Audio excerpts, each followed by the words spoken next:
ഞാൻ പിതാവിനോട് അപേക്ഷിക്കുകയും 14 അധ്യായം 16 മുതലുള്ള വാക്യങ്ങൾ. ഞാൻ പിതാവിനോട് അപേക്ഷിക്കുകയും എന്നേക്കും നിങ്ങളോടുകൂടെ ആയിരിക്കുവാൻ മറ്റൊരു സഹായകനെ അവിടുന്ന് നിങ്ങൾക്ക് തരികയും ചെയ്യും. ഈ സത്യാത്മാവിനെ സ്വീകരിക്കുവാൻ ലോകത്തിന് സാധിക്കുകയില്ല, കാരണം അത് അവനെ കാണുകയോ അറിയുകയോ ചെയ്യുന്നില്ല. എന്നാൽ നിങ്ങൾ അവനെ അറിയുന്നു, കാരണം അവൻ നിങ്ങളോടൊത്ത് വസിക്കുന്നു. യോഹന്നാന്റെ സുവിശേഷം 14 അധ്യായത്തിൽ 16 മുതൽ 18 വരെയുള്ള വാക്യങ്ങളിൽ കർത്താവായ യേശു പരിശുദ്ധാത്മാവിനെ വാഗ്ദാനം ചെയ്യുന്നു. അപ്പോൾ ഈ പരിശുദ്ധാത്മാവിനെ കുറിച്ച് നമ്മൾ ഒരുപാട് ധ്യാന പ്രഘോഷണങ്ങളിലൊക്കെ ആയിട്ട് നമ്മൾ കേട്ടിട്ടുണ്ട്. ആത്മാവിൻ്റെ ഫലങ്ങൾ, ദാനങ്ങൾ, വരങ്ങൾ. അല്പം വ്യത്യസ്തമായ രീതിയിൽ ദൈവാത്മാവിനെ കുറിച്ചുള്ള ചിന്തയിലേക്ക് നമ്മളൊന്ന് കടന്നു വരികയാണ്. ദൈവത്തിൻ്റെ പരിശുദ്ധാത്മാവിനെ കുറിച്ച് നമുക്കറിയാം, പണ്ട് ഈ ത്രിത്വത്തെക്കുറിച്ച് പഠിപ്പിക്കാനായിട്ട് സഭയിൽ ധ്യാനഗുരുക്കന്മാരും പ്രബോധകന്മാരും ഒക്കെ ഒരുപാട് ശ്രമിച്ചിട്ടുണ്ട്. ഒരു കാലത്ത് പറഞ്ഞു വെച്ച് ത്രിത്വം എന്ന് പറഞ്ഞാൽ കൈപ്പത്തി പോലെയാണ്, പത്തി ഒന്ന്, പത്തിയിൽ 5 വിരൽ. ഇതുപോലെ ദൈവം ഒന്ന്, ദൈവത്തിൽ 3 ആളുകൾ ഒരു വിധത്തിൽ പഠിപ്പിച്ചു. കോട്ടയം ജില്ലയിൽ ധ്യാനഗുരുക്കന്മാർ പറഞ്ഞു ത്രിത്വം എന്ന് പറഞ്ഞാൽ റബർക്കാ പോലെയാണ്. റബർക്കാ ഒന്ന്, അതിന് 3 പ്രൊജക്ഷൻ. അതുപോലെ ദൈവം ഒന്ന്, ദൈവത്തിൽ 3 ആളത്വങ്ങൾ ഏതെങ്കിലും വിധത്തിൽ പഠിപ്പിക്കാൻ വേണ്ടിയിട്ടാണ്. ഇന്ന് കത്തോലിക്ക തിരുസഭ ത്രിത്വത്തെ പഠിപ്പിക്കുന്നത് സഭയുടെ ദൈവശാസ്ത്രത്തിൽ 3 പ്രതീകങ്ങളിലൂടെയാണ് പഠിപ്പിക്കുക, മനുഷ്യന് മനസ്സിലാക്കാൻ വേണ്ടി. ഒന്നാമത്തെ രീതി ഉറവിടം, ഉറവ, അരുവി. Source, spring, stream. ഇതാണ് ഒരു വിധത്തിൽ പഠിപ്പിക്കുക. ത്രിത്വം എന്ന് പറഞ്ഞാൽ പിതാവായ ദൈവം ഉറവിടം, പിതാവായ ദൈവത്തിൽ നിന്നുള്ള ഉറവ പുത്രനായ ക്രിസ്തു, അരുവി പരിശുദ്ധാത്മാവിൻ്റെ ഫലദാനങ്ങൾ. അപ്പോൾ ഉറവിടം തന്നെയാണ് ഉറവ, ഉറവ തന്നെയാണ് അരുവി, അരുവി തന്നെയാണ് ഉറവ, ഉറവ തന്നെയാണ് ഉറവിടം. പിതാവ് തന്നെയാണ് പുത്രൻ, പുത്രൻ തന്നെയാണ് ആത്മാവ്. പിതാവിൻ്റെ സ്നേഹം പുത്രനിലേക്ക്, പുത്രൻ്റെ സ്നേഹം പിതാവിലേക്ക്. ആ സ്നേഹത്തിൻ്റെ തരംഗം പരിശുദ്ധാത്മാവ്.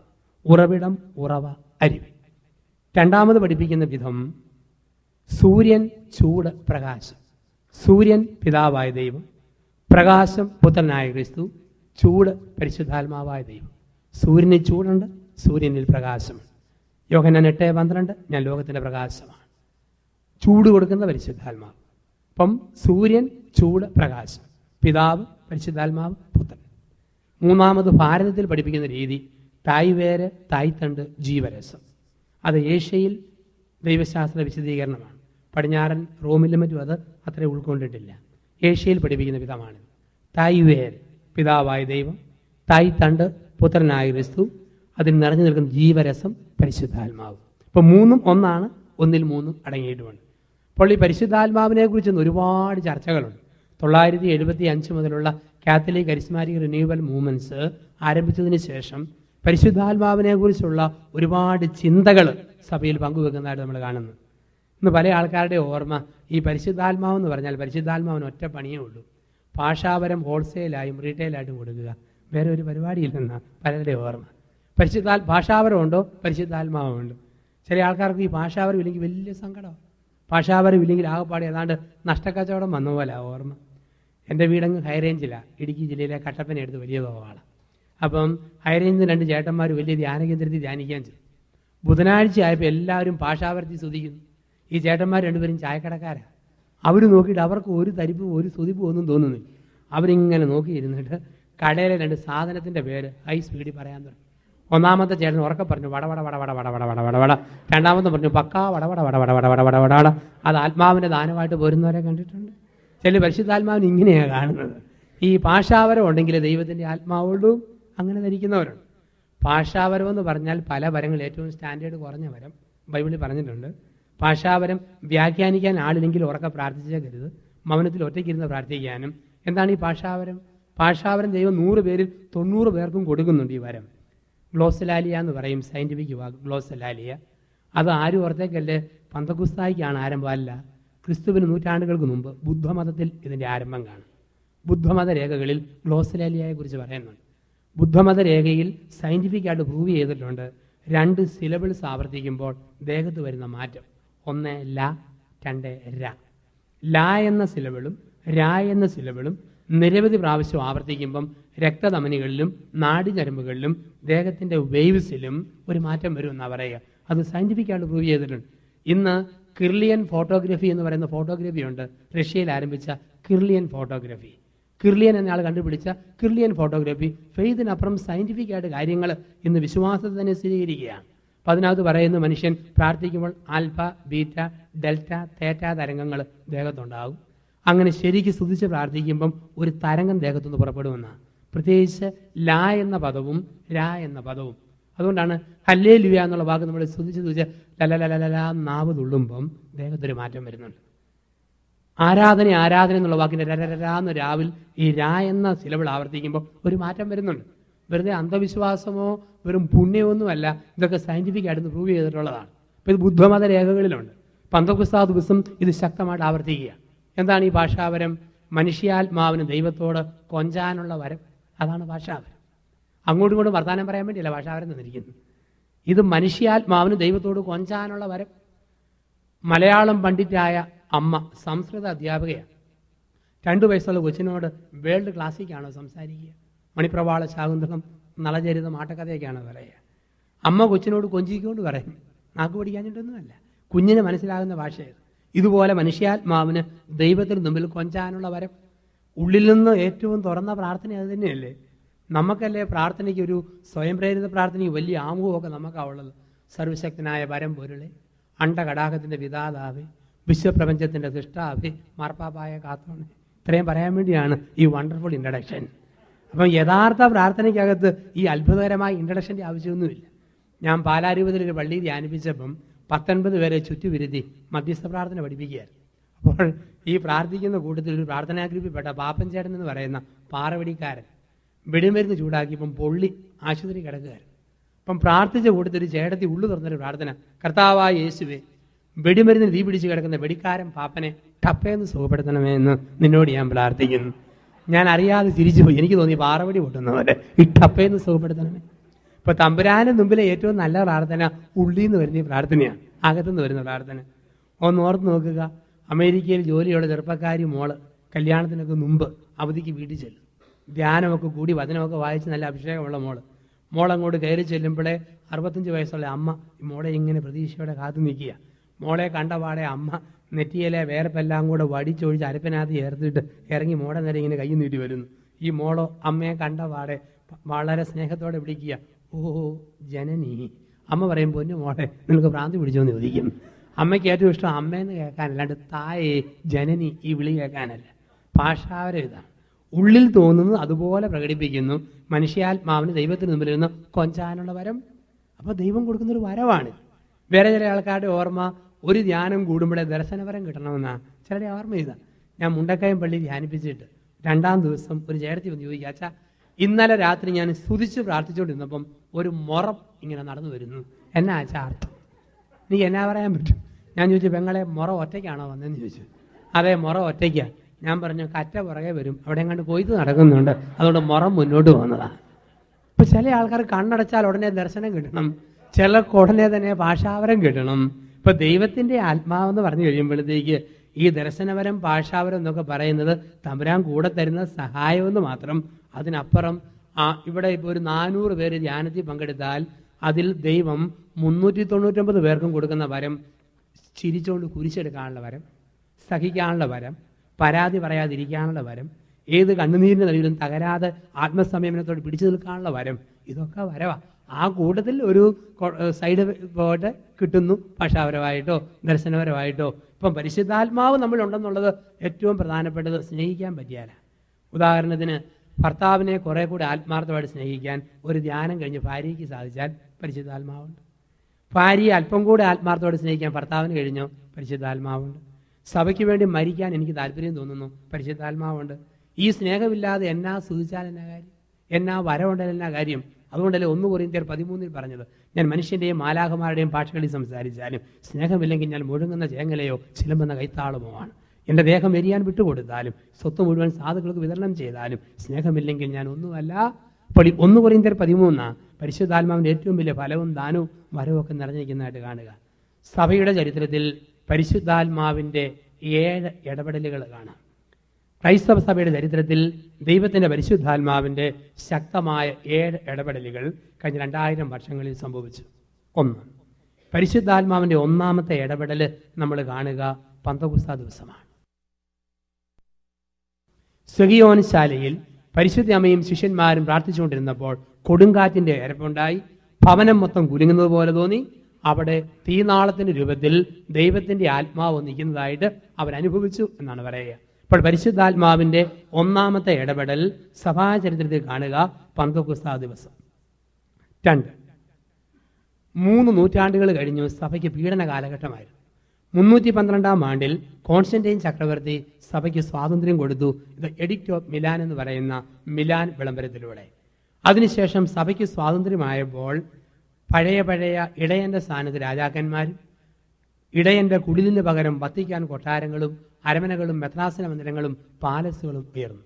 അങ്ങനെ ഉയർന്നപ്പോൾ പരിശുദ്ധാത്മാവിന്റെ രണ്ടാമത്തെ ഇടപെടൽ 4-ാം നൂറ്റാണ്ടിൽ സഭയിലുണ്ടായി.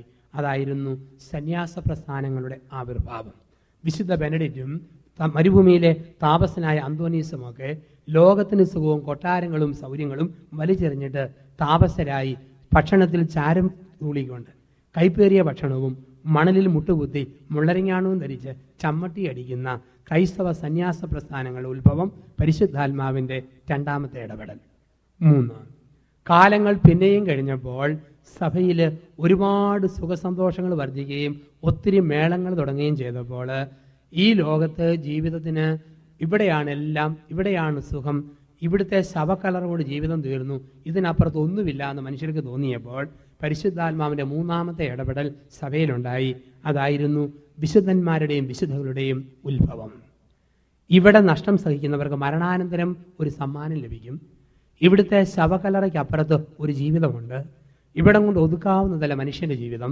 ഈ ബോധ്യങ്ങൾ പകർന്നു കൊടുത്തുകൊണ്ട് സഭയിലെ പരിശുദ്ധാത്മാവിന്റെ മൂന്നാമത്തെ ഇടപെടലുണ്ടായി. ഇതായിരുന്നു വിശുദ്ധന്മാരുടെയും വിശുദ്ധകളുടെയും ആവിർഭാവം. 4, വീണ്ടും കാലങ്ങൾ കഴിഞ്ഞപ്പോൾ സഭയിൽ ഒത്തിരി സംശയങ്ങളുണ്ടായി. ഒരുപാട് ചോദ്യങ്ങൾ, ബൈബിൾ പരമായ സംശയങ്ങൾ. അപ്പോൾ വ്യക്തമായി ഉത്തരം കൊടുക്കുവാൻ പരിശുദ്ധാത്മാവിന്റെ 4ാമത്തെ ഇടപെടലുണ്ടായി. അതായിരുന്നു വേദപണ്ഡിതന്മാരായ ദൈവശാസ്ത്രജ്ഞന്മാരുടെ ആവിർഭാവം. ഡാൻസ്കോട്ടസും തോമസ് അക്വീനാസും അനേക വിശുദ്ധാത്മാക്കൾ, ബൊനവഞ്ചരും, ഒത്തിരിയേറെ വിശുദ്ധാത്മാക്കളിലൂടെ വിശുദ്ധ ഡൊമിനിക്കും ഒക്കെയുള്ള ഒത്തിരിയേറെ നല്ല പ്രഘോഷകരും വേദപണ്ഡിതന്മാരായ ദൈവശാസ്ത്രജ്ഞന്മാരും സഭയിലുണ്ടായി. പരിശുദ്ധാത്മാവിന്റെ 4ാമത്തെ ഇടപെടൽ. പിന്നെയും കാലം കഴിഞ്ഞപ്പോൾ പരിശുദ്ധാത്മാവിന്റെ ശക്തമായ 5ാമത്തെ ഇടപെടലുണ്ടായി. അതായിരുന്നത് കൗൺസിൽ ഓഫ് ട്രെൻറ്റ്, ടെന്ത്രോസ് സൂനകദോസ്. ഒരു കുട്ടി വേദപാഠ ക്ലാസ്സിൽ 1 മുതൽ 10 വരെ ക്ലാസ്സുകളിൽ എന്തെല്ലാം പഠിക്കണം, വൈദിക പരിശീലനത്തിൽ 10-12 വർഷത്തെ പരിശീലനം, സിസ്റ്റേഴ്സിന്റെ പരിശീലനം, ആത്മായ പരിശീലനം, എന്തെല്ലാം പഠിപ്പിക്കണം, വ്യക്തമായ രൂപരേഖ കൊടുത്ത കൗൺസിലായിരുന്നു ദ കൗൺസിൽ ഓഫ് ട്രെൻറ്റ്, ടെന്ത്രോസ് സൂനകദോസ്. വീണ്ടും കാലങ്ങൾ കഴിഞ്ഞപ്പോൾ സഭയിൽ ഭൗതിക പ്രബദ്ധത ഒത്തിരി കൂടിയപ്പോൾ 6ാമത്തെ ഇടപെടലുണ്ടായി. അതായിരുന്നു 959 ആരംഭിച്ച് 62 അവസാനിച്ച, ഭാഗ്യസ്മരണാർഹനായ 23-ാം യോഹന്നാൻ മാർപ്പാപ്പ ആരംഭിച്ച് 6-ാം പോൾ മാർപ്പാപ്പ അവസാനിപ്പിച്ച സെക്കൻഡ് വാറ്റിക്കൻ കൗൺസിൽ, 2-ാം വത്തിക്കാൻ കൗൺസിൽ, പരിശുദ്ധാത്മാവിന്റെ ശക്തവും വ്യക്തവുമായ സഭയിലെ 6ാമത്തെ ഇടപെടൽ. കാലങ്ങൾ കഴിഞ്ഞു. 7ാമത്തെ ഇടപെടലായിരുന്നു 975 അമേരിക്കൻ ഭൂഖണ്ഡങ്ങളിലൊക്കെ ആരംഭിച്ച് ലോകമാസകലം പടർന്നു പന്തലിച്ച് കത്തിജ്വലിച്ച കാത്തലിക് കരിസ്മാറ്റിക് പ്രസ്ഥാനങ്ങളുടെ ആവിർഭാവം. അത് പരിശുദ്ധാത്മാവിന്റെ വലിയ ഒരു അഭിഷേകവും അടയാളവുമായിട്ട് മാറി. 975 വരെ വാവൊളിച്ച് പ്രാർത്ഥിക്കാൻ മടിച്ച ആൾക്കാർക്ക് നവീകരണത്തിൽ വന്നതിന് ശേഷം പൊളിച്ചവ അടയ്ക്കാൻ പ്രയാസമുള്ള ഒരു പുതിയ മേഖലയായിട്ട് മാറാൻ തുടങ്ങി. അപ്പോൾ ഒത്തിരിയേറെ മാറ്റങ്ങളും ഉണർവും വരികയും പഴയ മന്ദതയും അരവും മാറി ഒരു പുതിയ ഉന്മേഷത്തിലേക്ക് ഉണർവിലേക്കും കടന്നു വരാൻ ഇടയായി. അതായിരുന്നു കാത്തലിക് കരിസ്മാറ്റിക് പ്രസ്ഥാനങ്ങൾ. അപ്പോൾ പരിശുദ്ധാത്മാവിന്റെ 7 ഇടപെടലുകൾ സഭാചരിത്രത്തിൽ: 1, പന്തോക്കുസ്താ തിരുനാള്; 2, സന്യാസ പ്രസ്ഥാനങ്ങളുടെ ആവിർഭാവം; 3, വിശുദ്ധന്മാരെയും വിശുദ്ധകളുടെയും ഉത്ഭവം; 4, വേദപണ്ഡിതന്മാരായ ദൈവശാസ്ത്രജ്ഞന്മാരുടെ ആവിർഭാവം; 5, ടെന്ത്രോസ് സൂനകദോസ് council of Trent; 6, second Vatican council; 7, കത്തോലിക്ക കരിസ്മാറ്റിക് നവീകരണ പ്രസ്ഥാനങ്ങൾ. ഈ 2000 വർഷങ്ങളിൽ സ്റ്റെപ്പായിട്ട് ദൈവം നയിച്ച വഴികൾ, അതിന്റെ പരിണിത ഫലമായി ആകാശപ്രഭകളുടെ താവളങ്ങൾ, അഭയമന്ദിരങ്ങൾ, ആത്മാരും സമർപ്പിതരൊക്കെ നടത്തുന്ന അഭയ കേന്ദ്രങ്ങൾ, ഇതെല്ലാം കരിസ്മാറ്റിക് പ്രസ്ഥാനത്തിന്റെ കൂട്ടത്തിൽ പിന്നീട് വന്ന പരിണിത ഫലങ്ങളായിട്ട് നമ്മൾ കാണുകയും ചെയ്യും. അപ്പോൾ ഈ ദൈവത്തിന്റെ ആത്മാവ് നമ്മളിൽ പ്രവർത്തിക്കുമ്പോൾ, പരിശുദ്ധാത്മാവിന്റെ നിറവിലൊക്കെ നമ്മൾ ജീവിക്കുക എന്ന് പറഞ്ഞു കഴിഞ്ഞാൽ ഈ ആത്മാവിന്റെ ചില പ്രതീകങ്ങളിലേക്ക് നമ്മളൊന്ന് കടന്നു വരികയാണ്. പലപ്പോഴും നമ്മൾ ഈ ആഴങ്ങളിലേക്ക് ഇറങ്ങാതെ പ്രത്യേകിച്ച് ഓളങ്ങളിലും ഉപരിപ്ലവ തലത്തിലും പരിശുദ്ധാത്മാവിനെ ഒതുക്കുന്നവർ. ഒരിക്കൽ ഒരു മാസികക്കാരൻ എൻ്റെ അടുക്കൽ ഇൻ്റർവ്യൂവിന് വന്നു. പുതിയ ധ്യാനഗുരുക്കന്മാരെ പരിചയപ്പെടുത്താൻ വേണ്ടിയിട്ട്, ഓരോ ധ്യാന കേന്ദ്രങ്ങളെ പരിചയപ്പെടുത്താൻ വേണ്ടി ഭർത്താവും ഭാര്യയും കൂടി ഇൻ്റർവ്യൂവിന് വന്നിട്ട് എൻ്റെ അടുക്കൽ വരും. എന്നിട്ട് ചോദിച്ചു, അച്ഛന് പ്രസംഗത്തിൻ്റെ വരമുണ്ടെന്ന് ഞങ്ങൾക്കൊക്കെ അറിയാം, അച്ഛന് വേറെ വല്ല വരമുണ്ടോ? ദർശനവരം പോലെ പ്രത്യേക വരം വല്ലതും ഉണ്ടോ? ഞാനൊന്ന് ചിരിച്ചിട്ട് ഭർത്താവിനും ഭാര്യയ്ക്കും ക്ഷയിക്കാനും കൊടുത്തിട്ട് പറഞ്ഞു, ദർശനവരമില്ല, സ്പർശനവരമുണ്ട്. ഇതാണ് ഇപ്പോൾ ഉള്ള വരം, മറ്റേത് എപ്പോഴാണ് കിട്ടുന്നതെന്ന് അറിയത്തില്ല. വീണ്ടും ചോദിച്ചു, ഇങ്ങനെ പ്രസംഗിക്കുന്ന കൂട്ടത്തിൽ അച്ഛന് രോഗശാന്തി വരം വല്ലതും, നല്ല പ്രത്യേകതയുള്ള രോഗശാന്തി വരം വല്ലതും കിട്ടിയിട്ടുണ്ട്? ഞാൻ പറഞ്ഞു, ഞാൻ കൊച്ചച്ഛനല്ലേ, 10 വർഷമായുള്ള പഠനം കിട്ടിയിട്ട്. മൂത്ത് മുഴുത്ത വലിയ ധ്യാനഗുരുക്കന്മാരൊക്കെ പ്രാർത്ഥിക്കുമ്പം ഷുഗറ്, കൊളസ്ട്രോൾ, ക്യാൻസർ, അറ്റാക്കൊക്കെ മാറുന്നുണ്ട്. ഞാൻ ആരംഭമല്ലേ, ചൊറി, കരപ്പൻ ഒക്കെ മാറുന്നുണ്ട്, മറ്റേത് എപ്പോഴാണ് മാറുന്നതെന്ന് അറിയത്തില്ല. എന്നുവെച്ച് 2 പേരോട് ഞാൻ പറഞ്ഞു, പരിശുദ്ധാത്മാവിനെ ഇങ്ങനെ ഒന്ന് ഒതുക്കിയേ കരുത്, ഇതിനപ്പുറത്തല്ലേ ദൈവത്തിൻ്റെ ആത്മാവ്. രോഗശാന്തിയോ ഭാഷാവരോ ഇതൊക്കെ വെറും ചിലപ്പോൾ ഇത് mere സൈക്കോളജിയിലാണ് സംഭവിക്കുക. മോശ പ്രവർത്തിച്ച അതേ അത്ഭുതം ഈജിപ്തിലെ മന്ത്രവാദികളും കാണിച്ചല്ലോ. അപ്പോൾ ഒരു അത്ഭുതത്തിനകത്ത് ദൈവത്തിൻ്റെ ഇടപെടലുണ്ടെന്ന് പറയാനൊന്നും പറ്റുമൊന്നുമില്ല. ഒരു വ്യക്തിയിലൂടെ കുറേ ജീവിച്ചാലേ പറയാൻ പറ്റൂ ദൈവമാണോ പ്രവർത്തിക്കുന്നതെന്ന്. ഞാൻ എല്ലാ അത്ഭുതം കാണിച്ച് നടന്നാലും കപ്പുച്ച സഭയിലെ അച്ഛന്മാർ പറയുക, കൂട്ടത്തിൽ ജീവിക്കാൻ കൊള്ളാതെ മുതു പിശാചെന്ന് പറഞ്ഞാൽ ഒരത്ഭുതം കൊണ്ട് ഒരു കാര്യവുമില്ല. എത്ര സ്തുതിപ്പിനും ധ്യാനത്തിനും പോലും ഭർത്താവ് പറയുക, ഈ ചെകുത്താനാണല്ലോ ഭാര്യയായിട്ട് കിട്ടിയത്. അങ്ങനെയുള്ളൊരു സ്ത്രീയുടെ പ്രാർത്ഥനയ്ക്ക് ഒരർത്ഥവുമില്ല. എല്ലായിടത്തും ഓടി നടക്കുന്ന ആളെ ഭാര്യ പറയുക, ജീവിക്കാൻ കൂട്ടത്തിൽ കൊള്ളുകയല്ല, ഒന്നിനും പോകാതിരിക്കുന്ന മെച്ചം. പരിശുദ്ധാത്മാവിൻ്റെ ഏറ്റവും വലിയ പ്രത്യേകത, കൂട്ടത്തിൽ ജീവിക്കാൻ കൊള്ളാം, ശരിക്കും സ്നേഹിക്കാൻ പറ്റുന്ന മനുഷ്യരാണോ, അതാണ് ധ്യാനം, ഇതാണ് ആത്മാവിൻ്റെ അഭിഷേകം. അതില്ലാതെ വേറെ എന്നാ ഉണ്ടെങ്കിലും ഒരു കാര്യവുമില്ല. അതാണ് 1 കൊരിന്ത്യർ 13 ഞാൻ ആദ്യമേ സൂചിപ്പിച്ചത്. ഈ പരിശുദ്ധാത്മാവിനെ നമ്മൾ എടുത്ത് വ്യാഖ്യാനിക്കുമ്പോൾ പരിശുദ്ധാത്മാവിൻ്റെ 7 പ്രതീകങ്ങൾ ബൈബിളിൽ കൊടുത്തിട്ടുണ്ട്. ഓരോ പ്രതീകത്തിനും 2 അർത്ഥങ്ങൾ വീതമുണ്ട്. നമ്മൾ അങ്ങനെയാണ് പരിശുദ്ധാത്മാവിനെ ഒന്ന് കാണുക. ദൈവത്തിൻ്റെ പരിശുദ്ധാത്മാവിൻ്റെ 7 പ്രതീകങ്ങൾ ബൈബിളിൽ കൊടുത്തിട്ടുണ്ട്. ഓരോ പ്രതീകത്തിനും 2 അർത്ഥങ്ങൾ വീതമുണ്ട്. വേദപുസ്തകത്തിൽ പരിശുദ്ധാത്മാവിൻ്റെ 1-ാമത്തെ പ്രതീകം വെള്ളമാണ്. പരിശുദ്ധാത്മാവിൻ്റെ 1-ാമത്തെ പ്രതീകം വെള്ളം. യോഹന്നാന്റെ സുവിശേഷത്തിൽ 7-ാം അധ്യായത്തിൽ നമ്മൾ ഇപ്രകാരം വായിക്കുന്നു. 37 മുതൽ 39 വരെയുള്ള തിരുവചനങ്ങൾ. യോഹന്നാൻ 7, 37 മുതൽ 39 വരെ. തിരുനാളിന്റെ അവസാനത്തെ മഹാദിനത്തിൽ യേശു എഴുന്നേറ്റ് നിന്നും ശബ്ദമുയർത്തി പറഞ്ഞു, ആർക്കെങ്കിലും ദാഹിക്കുന്നെങ്കിൽ അവൻ എൻ്റെ അടുക്കൽ വന്ന് കുടിക്കട്ടെ. എന്നിൽ വിശ്വസിക്കുന്നവന്റെ ഹൃദയത്തിൽ നിന്ന് വിശുദ്ധലിഖിതം പ്രസ്താവിക്കുന്നത് പോലെ ജീവജലത്തിന്റെ അരുവികൾ ഒഴുകും. അവനിത് പറഞ്ഞത് തന്നിൽ വിശ്വസിക്കുന്നവർ സ്വീകരിക്കുവാനിരിക്കുന്ന ആത്മാവിനെ പറ്റിയാണ്. അതുവരെയും ആത്മാവ് നൽകപ്പെട്ടിട്ടില്ലായിരുന്നു, എന്തെന്നാൽ യേശു അതുവരെയും മഹത്വീകരിക്കപ്പെട്ടിരുന്നില്ല. പരിശുദ്ധാത്മാവിന്റെ ബൈബിളിലെ 1-ാമത്തെ പ്രതീകമാണ് വെള്ളം. വെള്ളത്തിന് 2 പ്രത്യേകത: എ, വൃത്തിയാക്കുന്നു; ബി, സമൃദ്ധമായി ലഭിക്കുന്നു. ഇതാണ് വെള്ളത്തിന്റെ 2 പ്രത്യേകത. എ, വൃത്തിയാക്കുന്നു; ബി, സമൃദ്ധമായിട്ട് ലഭിക്കുന്നു. ഒരു വ്യക്തിയിൽ ദൈവത്തിന്റെ ആത്മാവിന്റെ നിറവുണ്ടാകുമ്പോൾ ആ വ്യക്തിയുടെ പാപപങ്കിലമായ കഴിഞ്ഞകാല ജീവിതത്തെ മുഴുവൻ കഴുകി വൃത്തിയാകും. നമുക്കറിയാം, നമ്മുടെ കാലിൽ ചെളി പറ്റിയാൽ കഴുകാൻ ടാപ്പിലെ വെള്ളമുണ്ട്, ബക്കറ്റിലെ വെള്ളമുണ്ട്. ആത്മാവിൽ ചെളി പറ്റിയാൽ കഴുകാനുള്ള വെള്ളം ദൈവം ഉള്ളിൽ വെച്ചിട്ടുണ്ട്. അതാണ് അനുതാപത്തിന്റെ കണ്ണുനീര്. അത് പ്രകടിപ്പിക്കുന്ന വേദിയാണ് അനുരഞ്ജനത്തിന്റെ കൂദാശ. അപ്പോൾ പരിശുദ്ധാത്മാവ് ഒരു വ്യക്തിയിൽ നിറഞ്ഞു ജ്വലിക്കുമ്പോൾ ആ വ്യക്തി വൃത്തിയാകും. തമ്പുരാന് ചേരാത്തതെല്ലാം തുടച്ചു മാറ്റും. പാപപങ്കിലമായ ചെളിപ്പൊട്ടുകളെ തുടച്ച് വൃത്തിയാകും. പരിശുദ്ധാത്മാവിന്റെ വെള്ളത്തിന്റെ പ്രത്യേകത വൃത്തിയാകും. ബി, സമൃദ്ധമായി ലഭിക്കുന്നു. ദൈവത്തിന്റെ ആത്മാവിന്റെ പ്രത്യേകതയാണ് ദൈവം എന്നാ കൊടുത്താലും പരിധി വെച്ചല്ല, സമൃദ്ധമായിട്ടാണ്. അതാണല്ലോ തമ്പുരാനും മനുഷ്യനും തമ്മിലുള്ള വ്യത്യാസം. സർക്കാർ എന്നാ തന്നാലും അതിന് പഞ്ഞത്തരവും കണക്കുമുണ്ട്. തമ്പുരാൻ തരുന്നതിന് പഞ്ഞത്തരമില്ല, ലുബ്ധില്ല, സമൃദ്ധി. ഉദാഹരണത്തിന് സർക്കാർ തരുന്ന വെട്ടമാണ് ഇലക്ട്രിസിറ്റി. ഇവിടെ നമുക്കുണ്ട്, നമ്മുടെ നാട്ടിലാണല്ലോ. അതിന് ബില്ല് കണ്ടാൽ പേടിക്കും. ഇടയ്ക്ക് സർപ്ലസ് ചാർജ് വരുന്നത് കണ്ടു കഴിഞ്ഞാൽ ഇടി വെട്ടുന്നതിന് തുല്യമാണ്. ഇടയ്ക്കിടയ്ക്ക് എക്സ്ട്രാ ചാർജ് വരും. സർക്കാർ തരുന്നതിന് കണക്കുണ്ട്. അപ്പോൾ അതിലൊക്കെ ഒരു ചേട്ടൻ വന്ന് ചോദിക്കുക, അച്ഛൻ്റെ ധ്യാനമന്ദിരത്തിലെ മീറ്ററിൽ നിന്ന് വയറ് കുത്തി എടുത്തിട്ട് എൻ്റെ വീട്ടിൽ കൂടെ കറണ്ട് എടുത്തോട്ടെ. ഞാൻ എന്നാ പറയും, ഇപ്പോഴത്തെ സാധനം എടുത്താൽ തന്നെ പേടി. നിങ്ങളോട് എടുക്കാമെങ്കിൽ അത് ഇടി വിടുന്നതിന് തുല്യമാണ്. അതേസമയം, കാരണം ഇങ്ങനെ കിട്ടുന്നതിന് കണക്കുണ്ട്. അതേസമയം ഉഗ്രപ്രതാപവാനായ സൂര്യൻ, തമ്പുരാൻ്റെ കരണ്ട് ആകാശത്ത് ഇങ്ങനെ ജ്വലിച്ച് നിൽക്കുമ്പോൾ അതിലൊക്കത്തെ വീട്ടുകാർ ചോദിക്കുക, ധ്യാനമന്ദിരത്തിൻ്റെ ടെറസേ കയറി അല്പസമയം വെയിൽ കാഞ്ഞോട്ടെ. ഞാൻ എന്നാ പറയും, രാത്രിയിലും പകലും വേണേ കാഞ്ഞു. കാരണം ദൈവം തരുന്ന വെട്ടത്തിന് പഞ്ഞമില്ല. തമ്പുരാൻ്റേത് മുഴുവൻ സമൃദ്ധിയാണ്. മുനിസിപ്പാലിറ്റി വാട്ടർ കണക്ഷൻ ദിവസം 1 വീപ്പ വെള്ളമാണ് കിട്ടുന്നത്. അയൽവക്കത്തെ ചേട്ടത്തി വയ്ക്കുക, കുഞ്ഞുപിള്ളാരെ കുടിപ്പിക്കാൻ വേണ്ടി 3 ബക്കറ്റ് വെള്ളം ഈ 1 വീപ്പയെന്ന് എടുത്തോട്ടെ. ഞാൻ എന്നാ പറയും, ഒരു തുള്ളി പോലും തരത്തില്ല, കഷ്ടപ്പെട്ട് ഒപ്പിച്ചതാണ് ഇത്രയും വെള്ളം. അതേസമയം ഇടവപ്പാതി കുലം കുത്തി പതഞ്ഞൊഴുകി കുതിച്ചു പെയ്യുന്ന സമയത്ത് വീട്ടുകാർ ഒന്ന് ചോദിക്കാച്ചാൽ ആശ്രമത്തിൻ്റെ മുറ്റത്ത് വെച്ച് 2 വീപ്പ മഴവെള്ളം പിടിച്ചോട്ടെ, എത്ര വേണേലും പിടിച്ചോളാനും 10 വീപ്പ വേണേലും സമൃദ്ധി. ദൈവത്തിൻ്റെ സ്വഭാവമാണ് സമൃദ്ധി. സുവിശേഷ വായനയ്ക്ക് മുമ്പ് നമ്മൾ വായിക്കുന്ന ഭാഗമുണ്ടല്ലോ, നിന്റെ സ്വഭാവത്തിന് ഒത്ത വിധമെന്നാണ്. നിന്റെ സ്വഭാവത്തിന് ഒത്ത വിധം. ദൈവത്തിൻ്റെ ഒരു സ്വഭാവമാണ് സമൃദ്ധി. പഞ്ഞമില്ല, ഒത്തിരി ഇഷ്ടം പോലെ തരിക എന്നുള്ളത്. ഓരോന്നിനും ഓരോ സ്വഭാവം ഉണ്ടല്ലോ. കുറുക്കൻ്റെ സ്വഭാവം കൂവുക എന്നതാണ്. പട്ടിയുടെ സ്വഭാവം കുരയ്ക്കുക എന്നതാണ്. ദൈവത്തിൻ്റെ സ്വഭാവം സമൃദ്ധമായിട്ട് കൊടുക്കുക എന്നുള്ളതാണ്. ഓരോരുത്തർക്കും ഓരോ സ്വഭാവമുണ്ട്.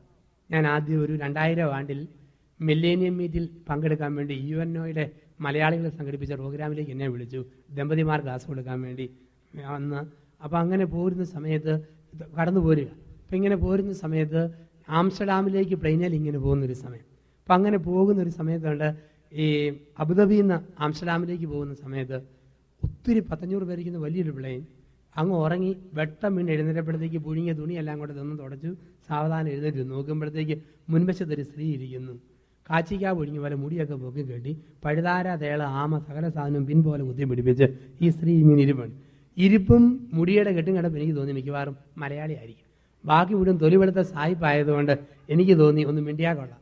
ഞാനൊന്ന് ഓങ്ങി മലയാളം പറയാൻ വേണ്ടി അച്ഛനാണെന്ന് പരിചയപ്പെടുത്താൻ വേണ്ടി ഇങ്ങനെ നോക്കിയപ്പോഴത്തേക്ക് എയർവാഷസ് കൊണ്ടുവന്ന് ബ്രെഡും ജാമും ബട്ടറും കാഫിയൊക്കെ കൊടുത്തു. ഇത് മേടിച്ച് കിട്ടിയ പാടെ സ്ത്രീ പറഞ്ഞു താങ്ക് യു എന്ന് പറഞ്ഞു. അപ്പം താങ്ക് യു പറഞ്ഞപ്പോഴേക്ക് മനസ്സിലായി ഇത് മലയാളിയുടെ സ്വഭാവത്തിനുള്ളതല്ല, മിക്കവാറും ഇത് വേറെ വല്ല ശ്രീലങ്കക്കാരിയോ മലേഷ്യക്കാരിയോ വല്ലോ ആയിരിക്കും. ഞാൻ അവിടെ ഒതുങ്ങിയിരുന്നു. അല്പം കഴിഞ്ഞു ഞാൻ പിന്നെ മലയാളി അല്ലോ എന്നോർത്തൊന്നും മിണ്ടാതെങ്കിലും. അത് കഴിഞ്ഞ് നോക്കുമ്പോഴുണ്ട് കാപ്പൂടി എല്ലാം കഴിഞ്ഞതിന് ശേഷം ഈ സ്ത്രീ സർവ്വശക്തി എടുത്തുകൊണ്ട് ഉള്ളം കൈയും പുറം കൈയും നീക്കിയിട്ട് നക്കുക 2 വശവും കൂടെ. ഞാൻ ചോദിച്ചു ചേട്ടത്തി എവിടെ പോവാന്ന് ചോദിച്ചു. ഉടനെ പറഞ്ഞു മകളുടെ കൊച്ചിനെ നോക്കാൻ ലണ്ടന് പോവുക. മലയാളി എവിടെ ചെന്നാലും നക്കുക എന്നത് അവൻ്റെ സ്വഭാവമാണ്. അപ്പം ദൈവം ഓരോരുത്തർക്ക് ഓരോ സ്വഭാവം കൊടുത്തിട്ടുണ്ട്. കുറുക്കൻ്റെ സ്വഭാവം കൂവുക എന്നത്, പട്ടിയുടെ സ്വഭാവം കുരയ്ക്കുക എന്നത്, മലയാളിയുടെ സ്വഭാവം നക്കുക എന്നത്, ദൈവത്തിൻ്റെ സ്വഭാവം സമൃദ്ധി എന്നുള്ളതാണ്. ഇപ്പം നിന്റെ സ്വഭാവത്തിനൊത്ത വിധം. ഇപ്പം വെള്ളം സമൃദ്ധിയെ സൂചിപ്പിക്കുന്നു. ദൈവത്തിൻ്റെ പരിശുദ്ധാത്മാവിൻ്റെ നിറവ് ഒരു വ്യക്തിയിലേക്ക് ലഭിച്ചു കഴിയുമ്പം ആ വ്യക്തി സ്നേഹം, കരുണ, ദയ, ആർദ്രത, പ്രാർത്ഥന, സമൃദ്ധിയാണ്. ഭർത്താവിന് വേണ്ടി മരിക്കാൻ, ഭാര്യയ്ക്ക് വേണ്ടി മരിക്കാൻ, സഭയ്ക്ക് വേണ്ടി മരിക്കാൻ, സമൃദ്ധി. ഇപ്പം വെള്ളം പരിശുദ്ധാത്മാവിൻ്റെ 1ാമത്തെ പ്രതീകം വെള്ളം. എ വൃത്തിയാക്കുന്നു, ബി സമൃദ്ധമായിട്ട് ലഭിക്കുന്നു. പരിശുദ്ധാത്മാവിൻ്റെ 2ാമത്തെ പ്രതീകം മുദ്രയാണ്. മുദ്ര ദൈവത്തിൻ്റെ ആത്മാവിൻ്റെ 2ാമത്തെ പ്രതീകമായിട്ട് കൊടുക്കുക മുദ്രയാണ്.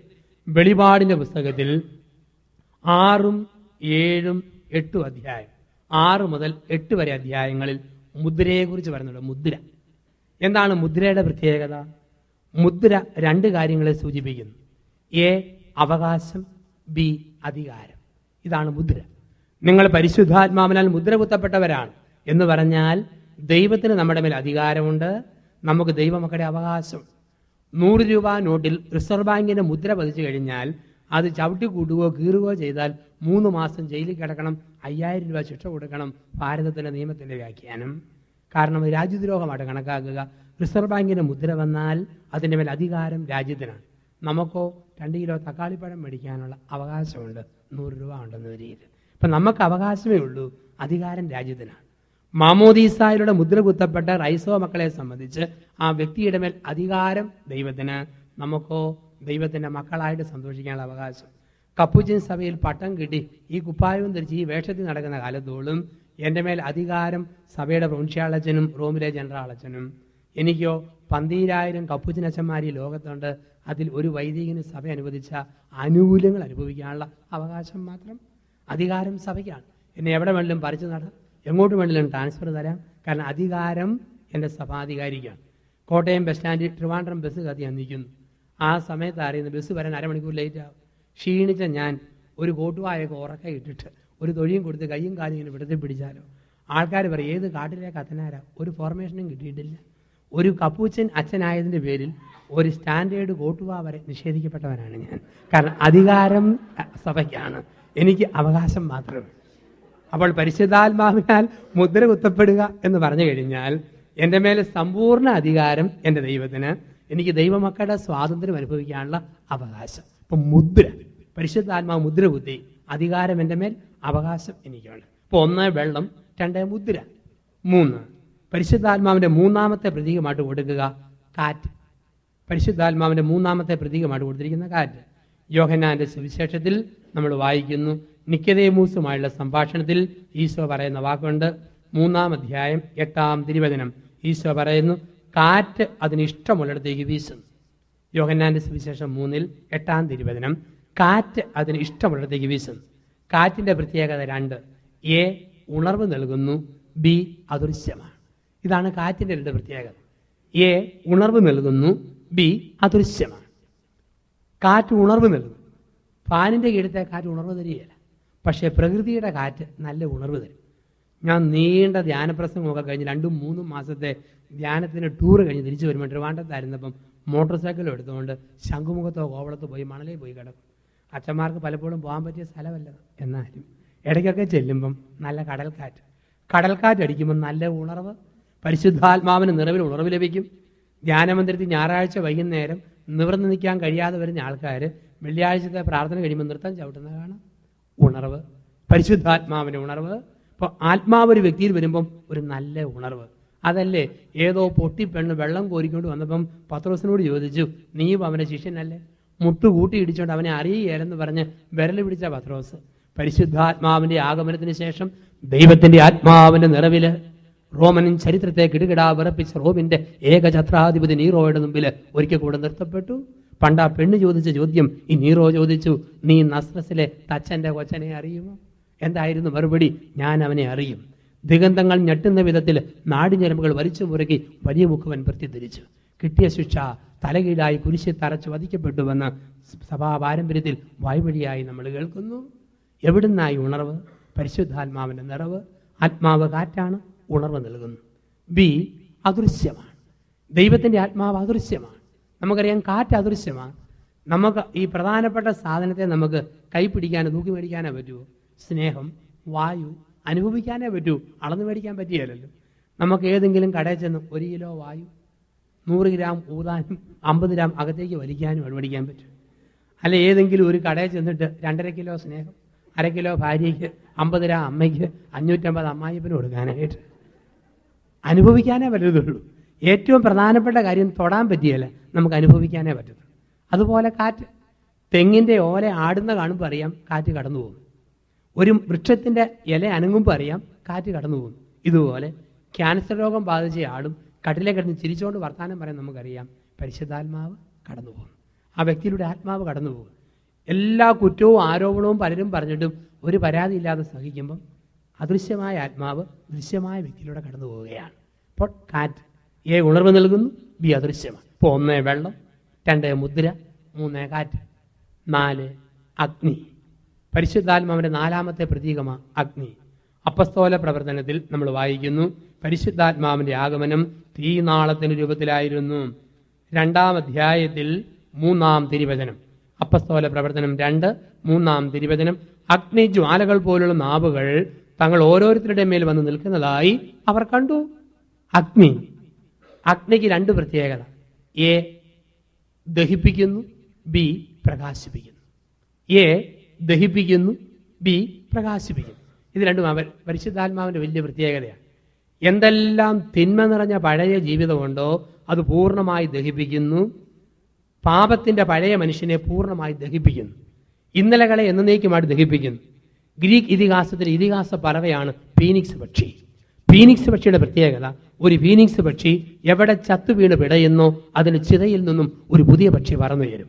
ഫീനിക്സ് പക്ഷിയെ പോലെ കഴിഞ്ഞകാല ജീവിതത്തിന്റെ ചിതയിൽ നിന്നും ഒരു പുതിയ മനുഷ്യനായിട്ട് പറന്നുയരും. എൻ്റെ കഴിഞ്ഞകാല ജീവിതത്തെ ദഹിപ്പിക്കുന്നു. ബി പ്രകാശിപ്പിക്കുന്നു. പരിശുദ്ധാത്മാവുള്ള വ്യക്തിയുടെ മുഖത്തിന്റെ പ്രകാശം. അതാണല്ലോ കത്തോലിക്ക ക്രിസ്തീയരായിട്ടുള്ള നല്ല അച്ചായന്മാരും അമ്മച്ചിമാരും സഭയിൽ മാമോദിസ സ്വീകരിച്ച ആൾക്കാരുടെ മുഖത്ത് നോക്കിയാൽ ഒരു പ്രകാശം. ചില കാരണന്മാരെ കാണാൻ മേലെ ഒത്തിരി പ്രായവും ക്ഷീണവും ഒക്കെയാണ്, പക്ഷേ ചിരിക്കുന്ന കണ്ടാലോ നല്ല ചീമച്ചേമ്പൻ്റെ വിത്ത് വിഴുങ്ങും വിണ്ടു കീറുന്ന പോലെ ചൊടി ഇങ്ങനെ വിടന്നു വരുന്ന കാണാം. മുഖത്തൊരു കൃപയുണ്ട്. അച്ഛന്മാരെത്ര വേഷം മാറി 1000 മൈൽ ദൂരെ ചെന്നാലും പാൻസും കോട്ടും ധരിച്ച് വേഷം മാറി ചെന്നാലും സഭയുടെ മക്കളാണോ അച്ഛന്മാരെ കാണുമ്പോഴേ തിരിച്ചറിയും. ഇന്ന് വരെ കാണാത്ത ആളാണ് ആദ്യം കാണും ചോദിക്കും, അച്ഛനല്ലേ? മുഖം കണ്ടപ്പം തോന്നി ഈശോമിശിഹായ്ക്ക് സ്തുതിയായിരിക്കട്ടെ. കാരണം എല്ലാ അച്ഛന്മാരുടെയും മുഖത്ത് ഒരു എക്ലേസിയാസ്റ്റിക്കൽ ചമ്മൽ ഒളിച്ചിരിപ്പുണ്ടെന്നാണ് പറയുക. ഇപ്പം സകല മുഖത്തുമുണ്ട്. അപ്പോൾ ഈ തമ്പുരാന്റെ കൂട്ടത്തിൽ നിരന്തരം കുറേ നാൾ നമ്മൾ ജീവിച്ചു കഴിയുമ്പോഴത്തേക്ക് ഒരു മുഖപ്രകാശം അഗ്നി പ്രകാശിപ്പിക്കുന്നു. അതല്ല ഈ ബന്ധുക്കോസ് ഉപദേശിമാരാണേലും മുഖത്തൊരു പ്രത്യേകത ഉണ്ട് കാണാം. ഒന്നാമത് ക്ലീൻ ഷേവ് ഒക്കെ ചെയ്ത് അവരുടെ ആ മുഖവും ആ ഡ്രസ്സും പിന്നെ അവരുടെ സംസാര രീതിയും അവരെ നമുക്ക് പെട്ടെന്ന് മനസ്സിലാക്കി തരും. നമ്മളെ പോലെ എടാ വാടാ പോടാ അതുകൂടി വിളിയൊന്നുമില്ല. അവർക്കെല്ലാം സഹോദര സഹോദരി. അവർ ഒരു പ്രത്യേക രീതിയുണ്ട്. അവർക്ക് ഈ അറ്റം പറപ്പിക്കാനുള്ള പ്രത്യേക ട്രെയിനിങ്ങും കിട്ടിയിട്ടുണ്ട്. ഓരോ വാക്കിൻ്റെ അവസാനം സഹോദര സഹോദരി ഒരു നീട്ടി വിളിക്കുന്ന ട്രെയിനിങ് ഉള്ളവരാ. ഒരു ബസ്സിൽ ഒരു മനുഷ്യൻ കയറി, നല്ല വണ്ണമുള്ള ചേട്ടൻ. ഈ ചേട്ടൻ കയറി സൈഡിൽ ചെന്നിരുന്നു. അത് കഴിഞ്ഞു അതിനേക്കാൾ വണ്ണമുള്ള ബന്ധുക്കോസ് ഉപദേശിയും കയറി വന്നിരുന്നു. അപ്പം അദ്ദേഹം വരുന്നപ്പോൾ നീ ചേട്ടൻ ഇറങ്ങേണ്ട സമയമായി. ഉപദേശി എഴുന്നേറ്റ് കൊടുത്തില്ല, ഇങ്ങനെ തിരിഞ്ഞു കൊടുത്തു. ചേട്ടൻ ഒരു രക്ഷയില്ല, ഞെങ്ങി ചേട്ടൻ അരിശം വന്നിട്ട് മട്ടക്സ് വെച്ച് ഇയാളുടെ മൂക്ക് കൂട്ടി ഒറ്റ ഇടി. എന്നിട്ട് ഇയാൾ വയ്യ അങ്ങ് ഇറങ്ങിപ്പോയി. നമ്മളാണ് ചോദിക്കുന്നത്, എനിക്ക് കണ്ണില്ലേ മൂക്കില്ലേ എവിടെ നോക്കിയാണോ പോകുന്നത്, വായും പൊളിച്ചാണോ പോകുന്നത്? നമ്മുടെ ശൈലി ഇതാണ്. പക്ഷെ ബന്ധുക്കോസ് ഉപദേശി ഇരിക്കുന്ന ഇരിപ്പിൽ മുഖത്ത് പുറകുവശം വെച്ച് മുട്ടിച്ചു പോയ മനുഷ്യനെ നോക്കി ചിരിച്ചുകൊണ്ട് പറയുക, സഹോദര നിന്റെ ഇരിക്കുന്നിടം കൊണ്ട് എൻ്റെ ചിരിക്കുന്നിടത്ത് മുട്ടിച്ചത് മഹാമോശമായിപ്പോയി. ഇപ്പം വാക്ക് കേട്ടാലും അറിയാൻ പറ്റും, മുഖം കണ്ടാലും അറിയാം, വാക്ക് കേട്ടാലും അറിയാം. അപ്പോൾ ഈ അഗ്നിയുടെ രണ്ടാമത്തെ പ്രത്യേകത അഗ്നി പ്രകാശിപ്പിക്കുന്നു. അപ്പോൾ ഒന്ന് എ അഗ്നി ദഹിപ്പിക്കുന്നു, ബി അഗ്നി പ്രകാശിപ്പിക്കുന്നു. അപ്പോൾ പരിശുദ്ധാത്മാവിൻ്റെ ഒന്നാമത്തെ പ്രതീകം വെള്ളം. വെള്ളം എ വൃത്തിയാക്കുന്നു, ബി സമൃദ്ധമായി നൽകുന്നു. 2 മുദ്ര, എ അവകാശം, ബി അധികാരം. 3 കാറ്റ്, എ ഉണർവ് നൽകുന്നു, ബി അദൃശ്യമാണ്. 4 അഗ്നി എ പ്രകാശിപ്പിക്കുന്നു, ബി ദഹിപ്പിക്കുന്നു. അതുകൊണ്ടാണ് പരിശുദ്ധാത്മാവ് അഗ്നിനാളത്തിൻ്റെ രൂപത്തിൽ വന്നതുകൊണ്ടാണ് ക്രൈസ്തവ സഹോദരിമാരുടെ കഴുത്തേലെ താലി അഗ്നിനാളം പോലെ, തീജ്വാല പോലെ. അതുകൊണ്ട് തന്നെ വിളിക്കുന്ന പേര് മിന്ന് എന്നാണ്.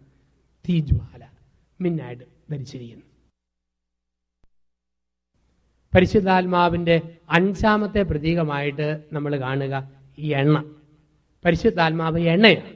ലൂക്കായുടെ സുവിശേഷം 10-ാം അധ്യായത്തിൽ നല്ല സമറിയാക്കാരൻ മുറിവേറ്റ മനുഷ്യന്റെ മുറിപ്പാടുകളിൽ എണ്ണയും വീഞ്ഞും പുരട്ടി എന്നാണ് പറയുക. ലൂക്കാ സുവിശേഷം 10-ാം അധ്യായം 34-ാം തിരുവചനം. അടുത്ത് ചെന്ന് എണ്ണയും വീഞ്ഞും ഒഴിച്ച് അവന്റെ മുറിവുകൾ വെച്ച് കെട്ടി. എണ്ണയ്ക്ക് 2 പ്രത്യേകത. എണ്ണയുടെ ഒന്നാമത്തെ പ്രത്യേകത എ സൗഖ്യം നൽകുന്നു, ബി അഭിഷേകം ചെയ്യും. ഇതാണ് എണ്ണയുടെ 2 പ്രത്യേകത. എ സൗഖ്യപ്പെടുത്തുന്നു, ബി അഭിഷേകം ചെയ്യും. നമ്മുടെ നാട്ടിൽ ഒരു എണ്ണയുണ്ട്, മുറിവെണ്ണ എന്നൊരെണ്ണ. ഏത് മുറിവിൽ പെട്ടിയാലും പെട്ടെന്ന് സുഖപ്പെടും. പരിശുദ്ധാത്മാവിൻ്റെ നിറവ് ഒരു വ്യക്തിയിൽ വരുമ്പോഴത്തേക്ക്, ഒരു ധ്യാനമൊക്കെ കൂടുമ്പോഴത്തേക്ക് വെറുപ്പ്, വിദ്വേഷം, പിണക്കം ഇതെല്ലാം അങ്ങ് സൗഖ്യപ്പെടുകയാണ്.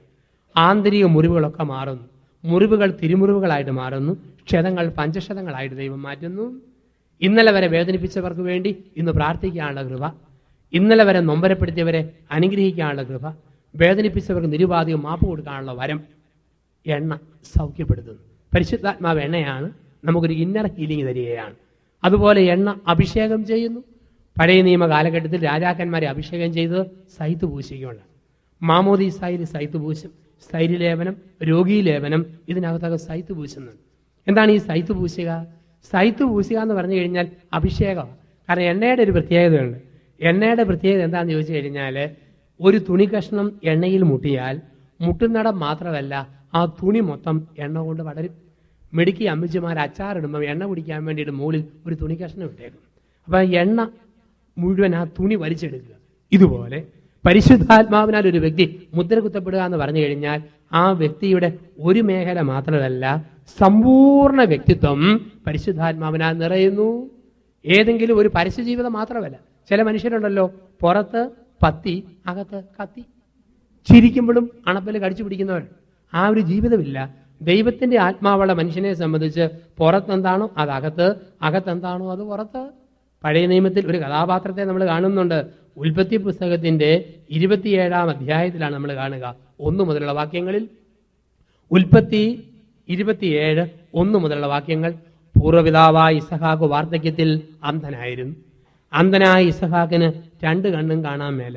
അന്ധതയുടെ അന്ധകാരത്തിൽ പൂർവ്വപിതാവായ ഇസഹാക്ക് ഇങ്ങനെ തപ്പിയിരിക്കുന്ന സമയത്ത് ഇസഹാക്കിന്റെ വലിയൊരു ബലഹീനതയായിരുന്നു ഇറച്ചിക്കറി.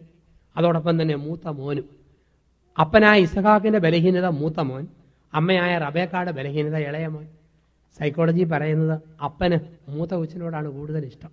അതിന്റെ കാരണം അപ്പൻ ആണാണെന്ന് തെളിയിച്ച 1ാമത്തെ അടയാളമാണ്. അമ്മയ്ക്ക് ഏറ്റവും ഇഷ്ടം ഇളയതിനോടാണ്. കടലാട്ടി അവസാനം ഇറങ്ങിപ്പോകുന്ന കക്ഷിയാണ്. അപ്പോൾ അപ്പൻ്റെ ഇഷ്ടം മൂത്തതിനോടും അമ്മയുടെ ഇഷ്ടം ഇളയതിനോടുമാണ്. അപ്പോൾ അപ്പനായ ഇസഹാക്കിന് മൂത്തവനായ ഏശാവിനോട് ഇഷ്ടം, ഒപ്പം ആട്ടിറച്ചിക്കറിയോടും ഇഷ്ടം. അപ്പോൾ കണ്ണു കാണാൻ മേലാത്ത ഇസഹാക്ക് വാർദ്ധക്യത്തിൽ തപ്പിത്തടവി പരതി ഇരുന്നോട് പറഞ്ഞു, ഒരു കാര്യം ചെയ്യ് പൊന്നുമോനെ ഏശാവേ, നീ കാട്ടിൽ ചെന്ന് ഊനമറ്റ കാട്ടാടിനെ വേട്ടയാടി തുരുപിടിച്ച് തുണ്ടം തുണ്ടമായി മുറിച്ച് 1ാന്തരം ആട്ടിറച്ചി തോരൻ നികത്തി നിരത്തി വിളമ്പി ഒലത്തി തരാമെങ്കിൽ അത് ഞാൻ വടിച്ചു കൂട്ടും, കൂട്ടത്തിൽ ഏമ്പക്കം വിടും, ഒപ്പം ഒരു ആശീർവാദവും വിട്ടുതരാൻ ഞാൻ ആഗ്രഹിക്കുന്നു. ഇതാണ് ഇസഹാക്ക് ഏശാവിനോട് പറഞ്ഞത്. അമ്മ റബേക്ക ഒളിച്ചു നിന്ന് കേട്ടു. ഇളയവൻ യാക്കോബിനെ വിളിച്ചിട്ട് പറഞ്ഞു, പൊന്നുമോനെ, യഹൂദ പാരമ്പര്യത്തിൽ അപ്പൻ ഒരിക്കൽ ആശീർവാദം കൊടുത്താൽ പിന്നെ പൊട്ടോ പൊടിയോ വീരയോ ചാറോ ഒന്നും ബാക്കി വരികയില്ല. അതുകൊണ്ട് നീ ഒരു കാര്യം ചെയ്യേ, നമ്മുടെ തൊഴുത്തിലെ ആട്ടും കൂട്ടത്തിൽ ഊനമറ്റ മുട്ടാടിനെ പിടിച്ച് കൊന്ന് തൊലിയുരിഞ്ഞ് അമ്മയ്ക്ക് തരാമെങ്കിൽ അമ്മ ഇന്ന് വരെ വെച്ചതിൽ ഉഗ്രൻ ആട്ടിറച്ചി തോരൻ നിനക്കുണ്ടാക്കി തരാം. അത് കൊണ്ടുചെന്ന് കൊടുത്ത് കണ്ണു കാണാൻ മേലല്ലോ ഏശാവാന്നും പറഞ്ഞ് ആശീർവാദം മേടിച്ചോളാൻ പറഞ്ഞു. അമ്മയുടെ ഉപദേശം സ്വീകരിച്ച യാക്കോബ് ഊനമറ്റ മുട്ടാടിനെ കൊന്ന് തൊലി പൊടിച്ച് തുണ്ടം തുണ്ടമായി അരിഞ്ഞ് കറിപ്പരുവത്തിൽ പാകപ്പെടുത്തി കൊടുത്തു. അമ്മ റബേക്ക രുചികരമായ ആട്ടിറച്ചി നികന്ന പാത്രത്തിൽ നിരത്തി വിളമ്പി കൊടുത്തു. ഇവൻ ആട്ടിറച്ചി തോരനുമായിട്ട് അപ്പൻ്റെ അടുക്കിലേക്ക് പോകുമ്പോൾ കൊതിപ്പിക്കുന്ന ഗന്ധം കൂടാരത്തിൽ ആകപ്പാടെ നിറഞ്ഞു നിന്നും. പോകുന്ന വഴിക്ക് ഇവൻ ഓർത്ത്, ദൈവമേ, അപ്പൻ്റെ കണ്ണ് കാണുകയല്ലെന്നേ ഉള്ളൂ, പക്ഷേ അപ്പൻ ആള് വില്ലനാണ്. തലച്ചോറ് ശരിക്കും പ്രവർത്തിക്കും, മോശമാകാൻ വകുപ്പില്ല, കാരണം ഇവൻ്റെയാണ് അപ്പൻ. എങ്ങനെ പറയാൻ സാധ്യത? അതുകൊണ്ട് ഇവനും ഏശാവും തമ്മിൽ വലിയ വ്യത്യാസമാണ്. ഏശാവിൻ്റെ ശരീരം എന്ന് പറഞ്ഞാൽ ഹരിതനിബിഡ വനം പോലെ, പുൽത്തകിടി പോലെ രോമം നിറഞ്ഞു നിൽക്കുന്ന ശരീരം. യാക്കോബിന്റെ ശരീരമോ പുത്തനായി പണിത പള്ളിയുടെ മൊസൈക്കിട്ട തറ പോലെ മിനുസമുള്ള കൈകാലുകൾ. അപ്പം അപ്പനെങ്ങാനും തപ്പി നോക്കിയാലും. അതുകൊണ്ട് അപ്പൻ തപ്പാൻ സാധ്യതയുള്ള സമസ്ത മേഖലകളിലും ആട്ടുംതോലും പുതച്ചുകൊണ്ട് ഇവൻ അപ്പൻ്റെ അടുക്കിലേക്ക് ചെന്നു. അപ്പോൾ വേദപുസ്തകത്തിൽ ഫാൻസി ഡ്രസ് എന്ന കല ആദ്യമായി കണ്ടുപിടിച്ചത് ആരെന്ന് ചോദിച്ചാൽ അത് യാക്കോബാണ്. അടവുകളുടെ കുലപതി, തന്ത്രങ്ങളുടെ ഉസ്താദ് ഈ ആട്ടുംതോലും പുതച്ചുകൊണ്ട് അപ്പൻ്റെ അടുക്കൽ ചെന്നു. അപ്പൻ ആർത്തിയോടെ ആട്ടിറച്ചി തോരൻ പൂർണ്ണമായി കഴിച്ചു തീർത്തു. കഴിച്ചു തീർത്തിട്ട് ഏമ്പക്കം വിട്ടു, പക്ഷേ കൂട്ടത്തിൽ ആശീർവാദം വിട്ടുകൊടുത്തില്ല. അപ്പനൊരു സംശയം ഇരിപ്പിച്ച് ചോദിച്ചു, നീ ഏശാവ് തന്നെയാണോ? എന്നാ അപ്പ സംശയം? ഞാൻ ഏശാവ് തന്നെ. നീങ്ങി വരാൻ പറഞ്ഞു, ഞാൻ തപ്പി നോക്കട്ടെ. വന്നു. ഇസഹാക്ക് തപ്പി നോക്കിയപ്പോഴുണ്ട് രോമം. ആ ഇരിക്കുന്ന ഇരിപ്പിൽ പൂർവ്വപിതാവല്ലേ ഇസഹാക്ക്. അദ്ദേഹം ഒരു കാര്യം പറഞ്ഞാൽ ലോകാവസാനം വരെ അപ്ലൈ ചെയ്യാം. ലോകാവസാനം വരെ വരാനിരിക്കുന്ന മെത്രാന്മാരെയും അച്ഛന്മാരെയും ധ്യാനഗുരുക്കന്മാരെയും സിസ്റ്റേഴ്സിനെയും കുടുംബജീവിതക്കാരെയും ഒക്കെ ഈ ഇസഹാക്ക് കണ്ടു. എല്ലാവർക്കിട്ടും അപ്ലൈ ചെയ്യാൻ പറ്റുന്ന ഒരു കമന്റ് ഇരിപ്പിൽ വിളിച്ചു പറഞ്ഞു. അതിപ്രകാരമാണ്, തൊലി ഏശാവിൻ്റെ സ്വരം യാക്കോബിൻ്റെ. ഇതാണ് പറഞ്ഞ വാക്ക്. തൊലി ഏശാവിൻ്റെ സ്വരം യാക്കോബിൻ്റെ. അർത്ഥം എന്താ? ഷെയ്പ്പ് കത്തനാരുടെ, സ്വഭാവം പിശാചിൻ്റെ. ഒരു സ്ത്രീയെ കണ്ടാൽ ഗബ്രിയേൽ മാലാഖയുടെ ഇളയ പെങ്ങൾ, അടുത്താൽ ലൂസിഫറിന്റെ മൂത്തപുത്രി. ഇതാണ് വ്യത്യാസം. അപ്പൊ ഇതാണ് പുറത്ത് പത്തി അകത്ത് കത്തി എന്ന് പറയുക. പുറത്തൊരു ജീവിതം, അകത്ത് മറ്റൊരു ഒളിച്ച ജീവിതം. പുറവും അകവും ട്രാൻസ്പെറൻറ്റ് പേഴ്സണാലിറ്റി, സുതാര്യമായ വ്യക്തിത്വം സൂക്ഷിക്കുക. പരിശുദ്ധാത്മാവ് എണ്ണയാണ്. അവിടെ ഒളിക്കാനും മറയ്ക്കാനും ഒന്നുമില്ല. ജീവിതം ഒരു തുറന്ന പുസ്തകം. അതില്ലേ ആത്മാവിൻ്റെ അഭിഷേകം ഉള്ളവരല്ല നമ്മൾ. ആത്മാവിൻ്റെ 6ാമത്തെ പ്രതീകം ബൈബിളിൽ ശബ്ദമാണ്. പരിശുദ്ധാത്മാവിൻ്റെ 6ാമത്തെ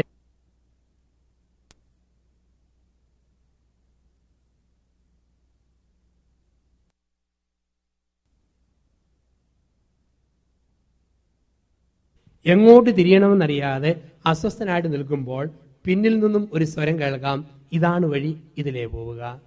പരിശുദ്ധാത്മാവ് ശബ്ദമായിട്ട് കടന്നു വരുന്നു.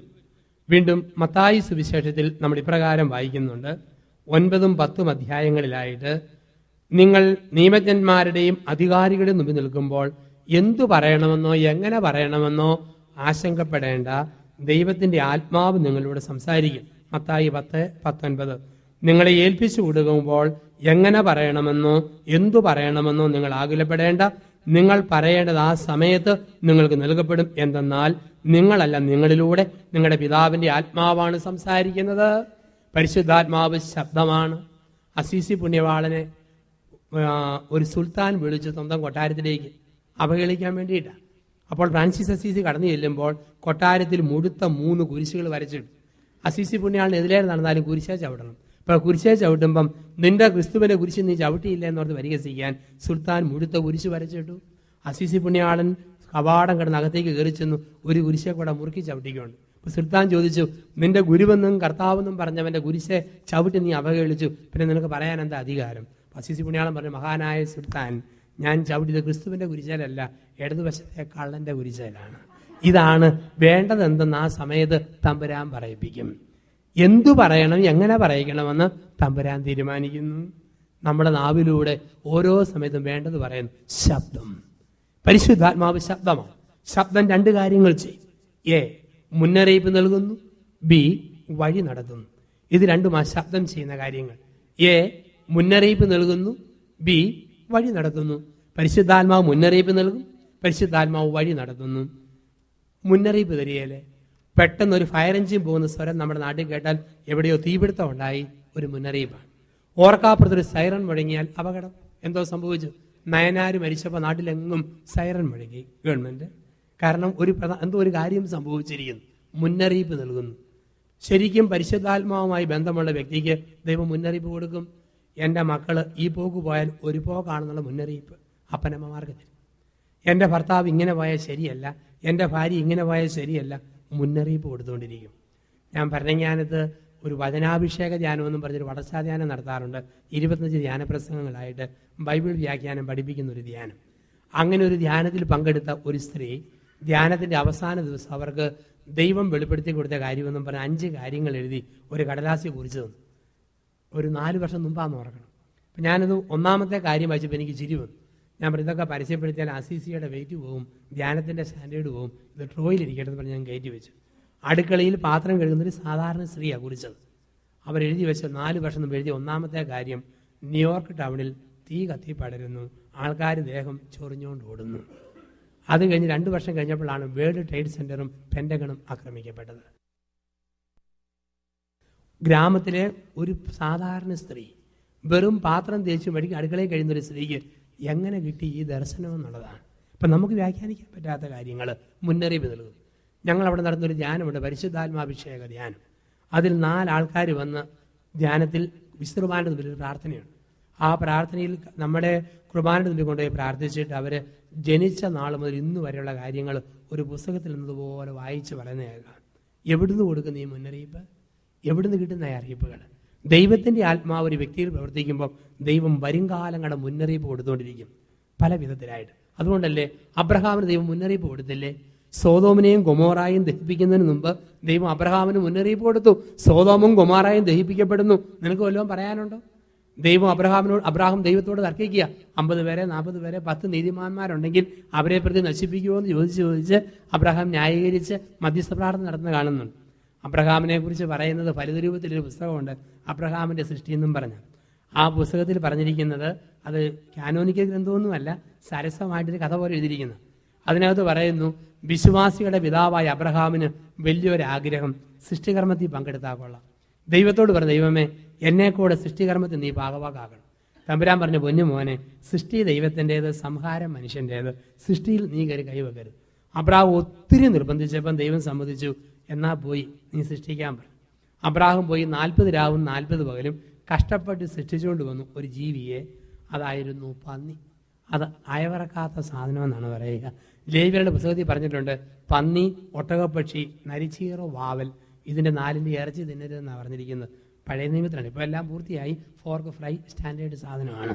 ഇപ്പോൾ പഴയ നിയമത്തിൽ കഴിക്കരുതെന്നാണ് ഇത് പറയുക. അപ്പോൾ പന്നി അബ്രഹാമിനെ സൃഷ്ടി ആദ്യം പറഞ്ഞിരിക്കുന്നു. അബ്രഹാമിന് ദൈവമേ വൈൽഡ് ആനിമലായിട്ട് മൈൽഡായ വല്ലതാണെന്നൊരു കുഴപ്പമില്ല, അതുകൊണ്ട് ചെറുത് വല്ലതും ആയിക്കോട്ടെ. ഒത്തിരി തർക്കിച്ചപ്പോൾ ദൈവം ഒരു ചാൻസ് കൂടെ കൊടുത്തു.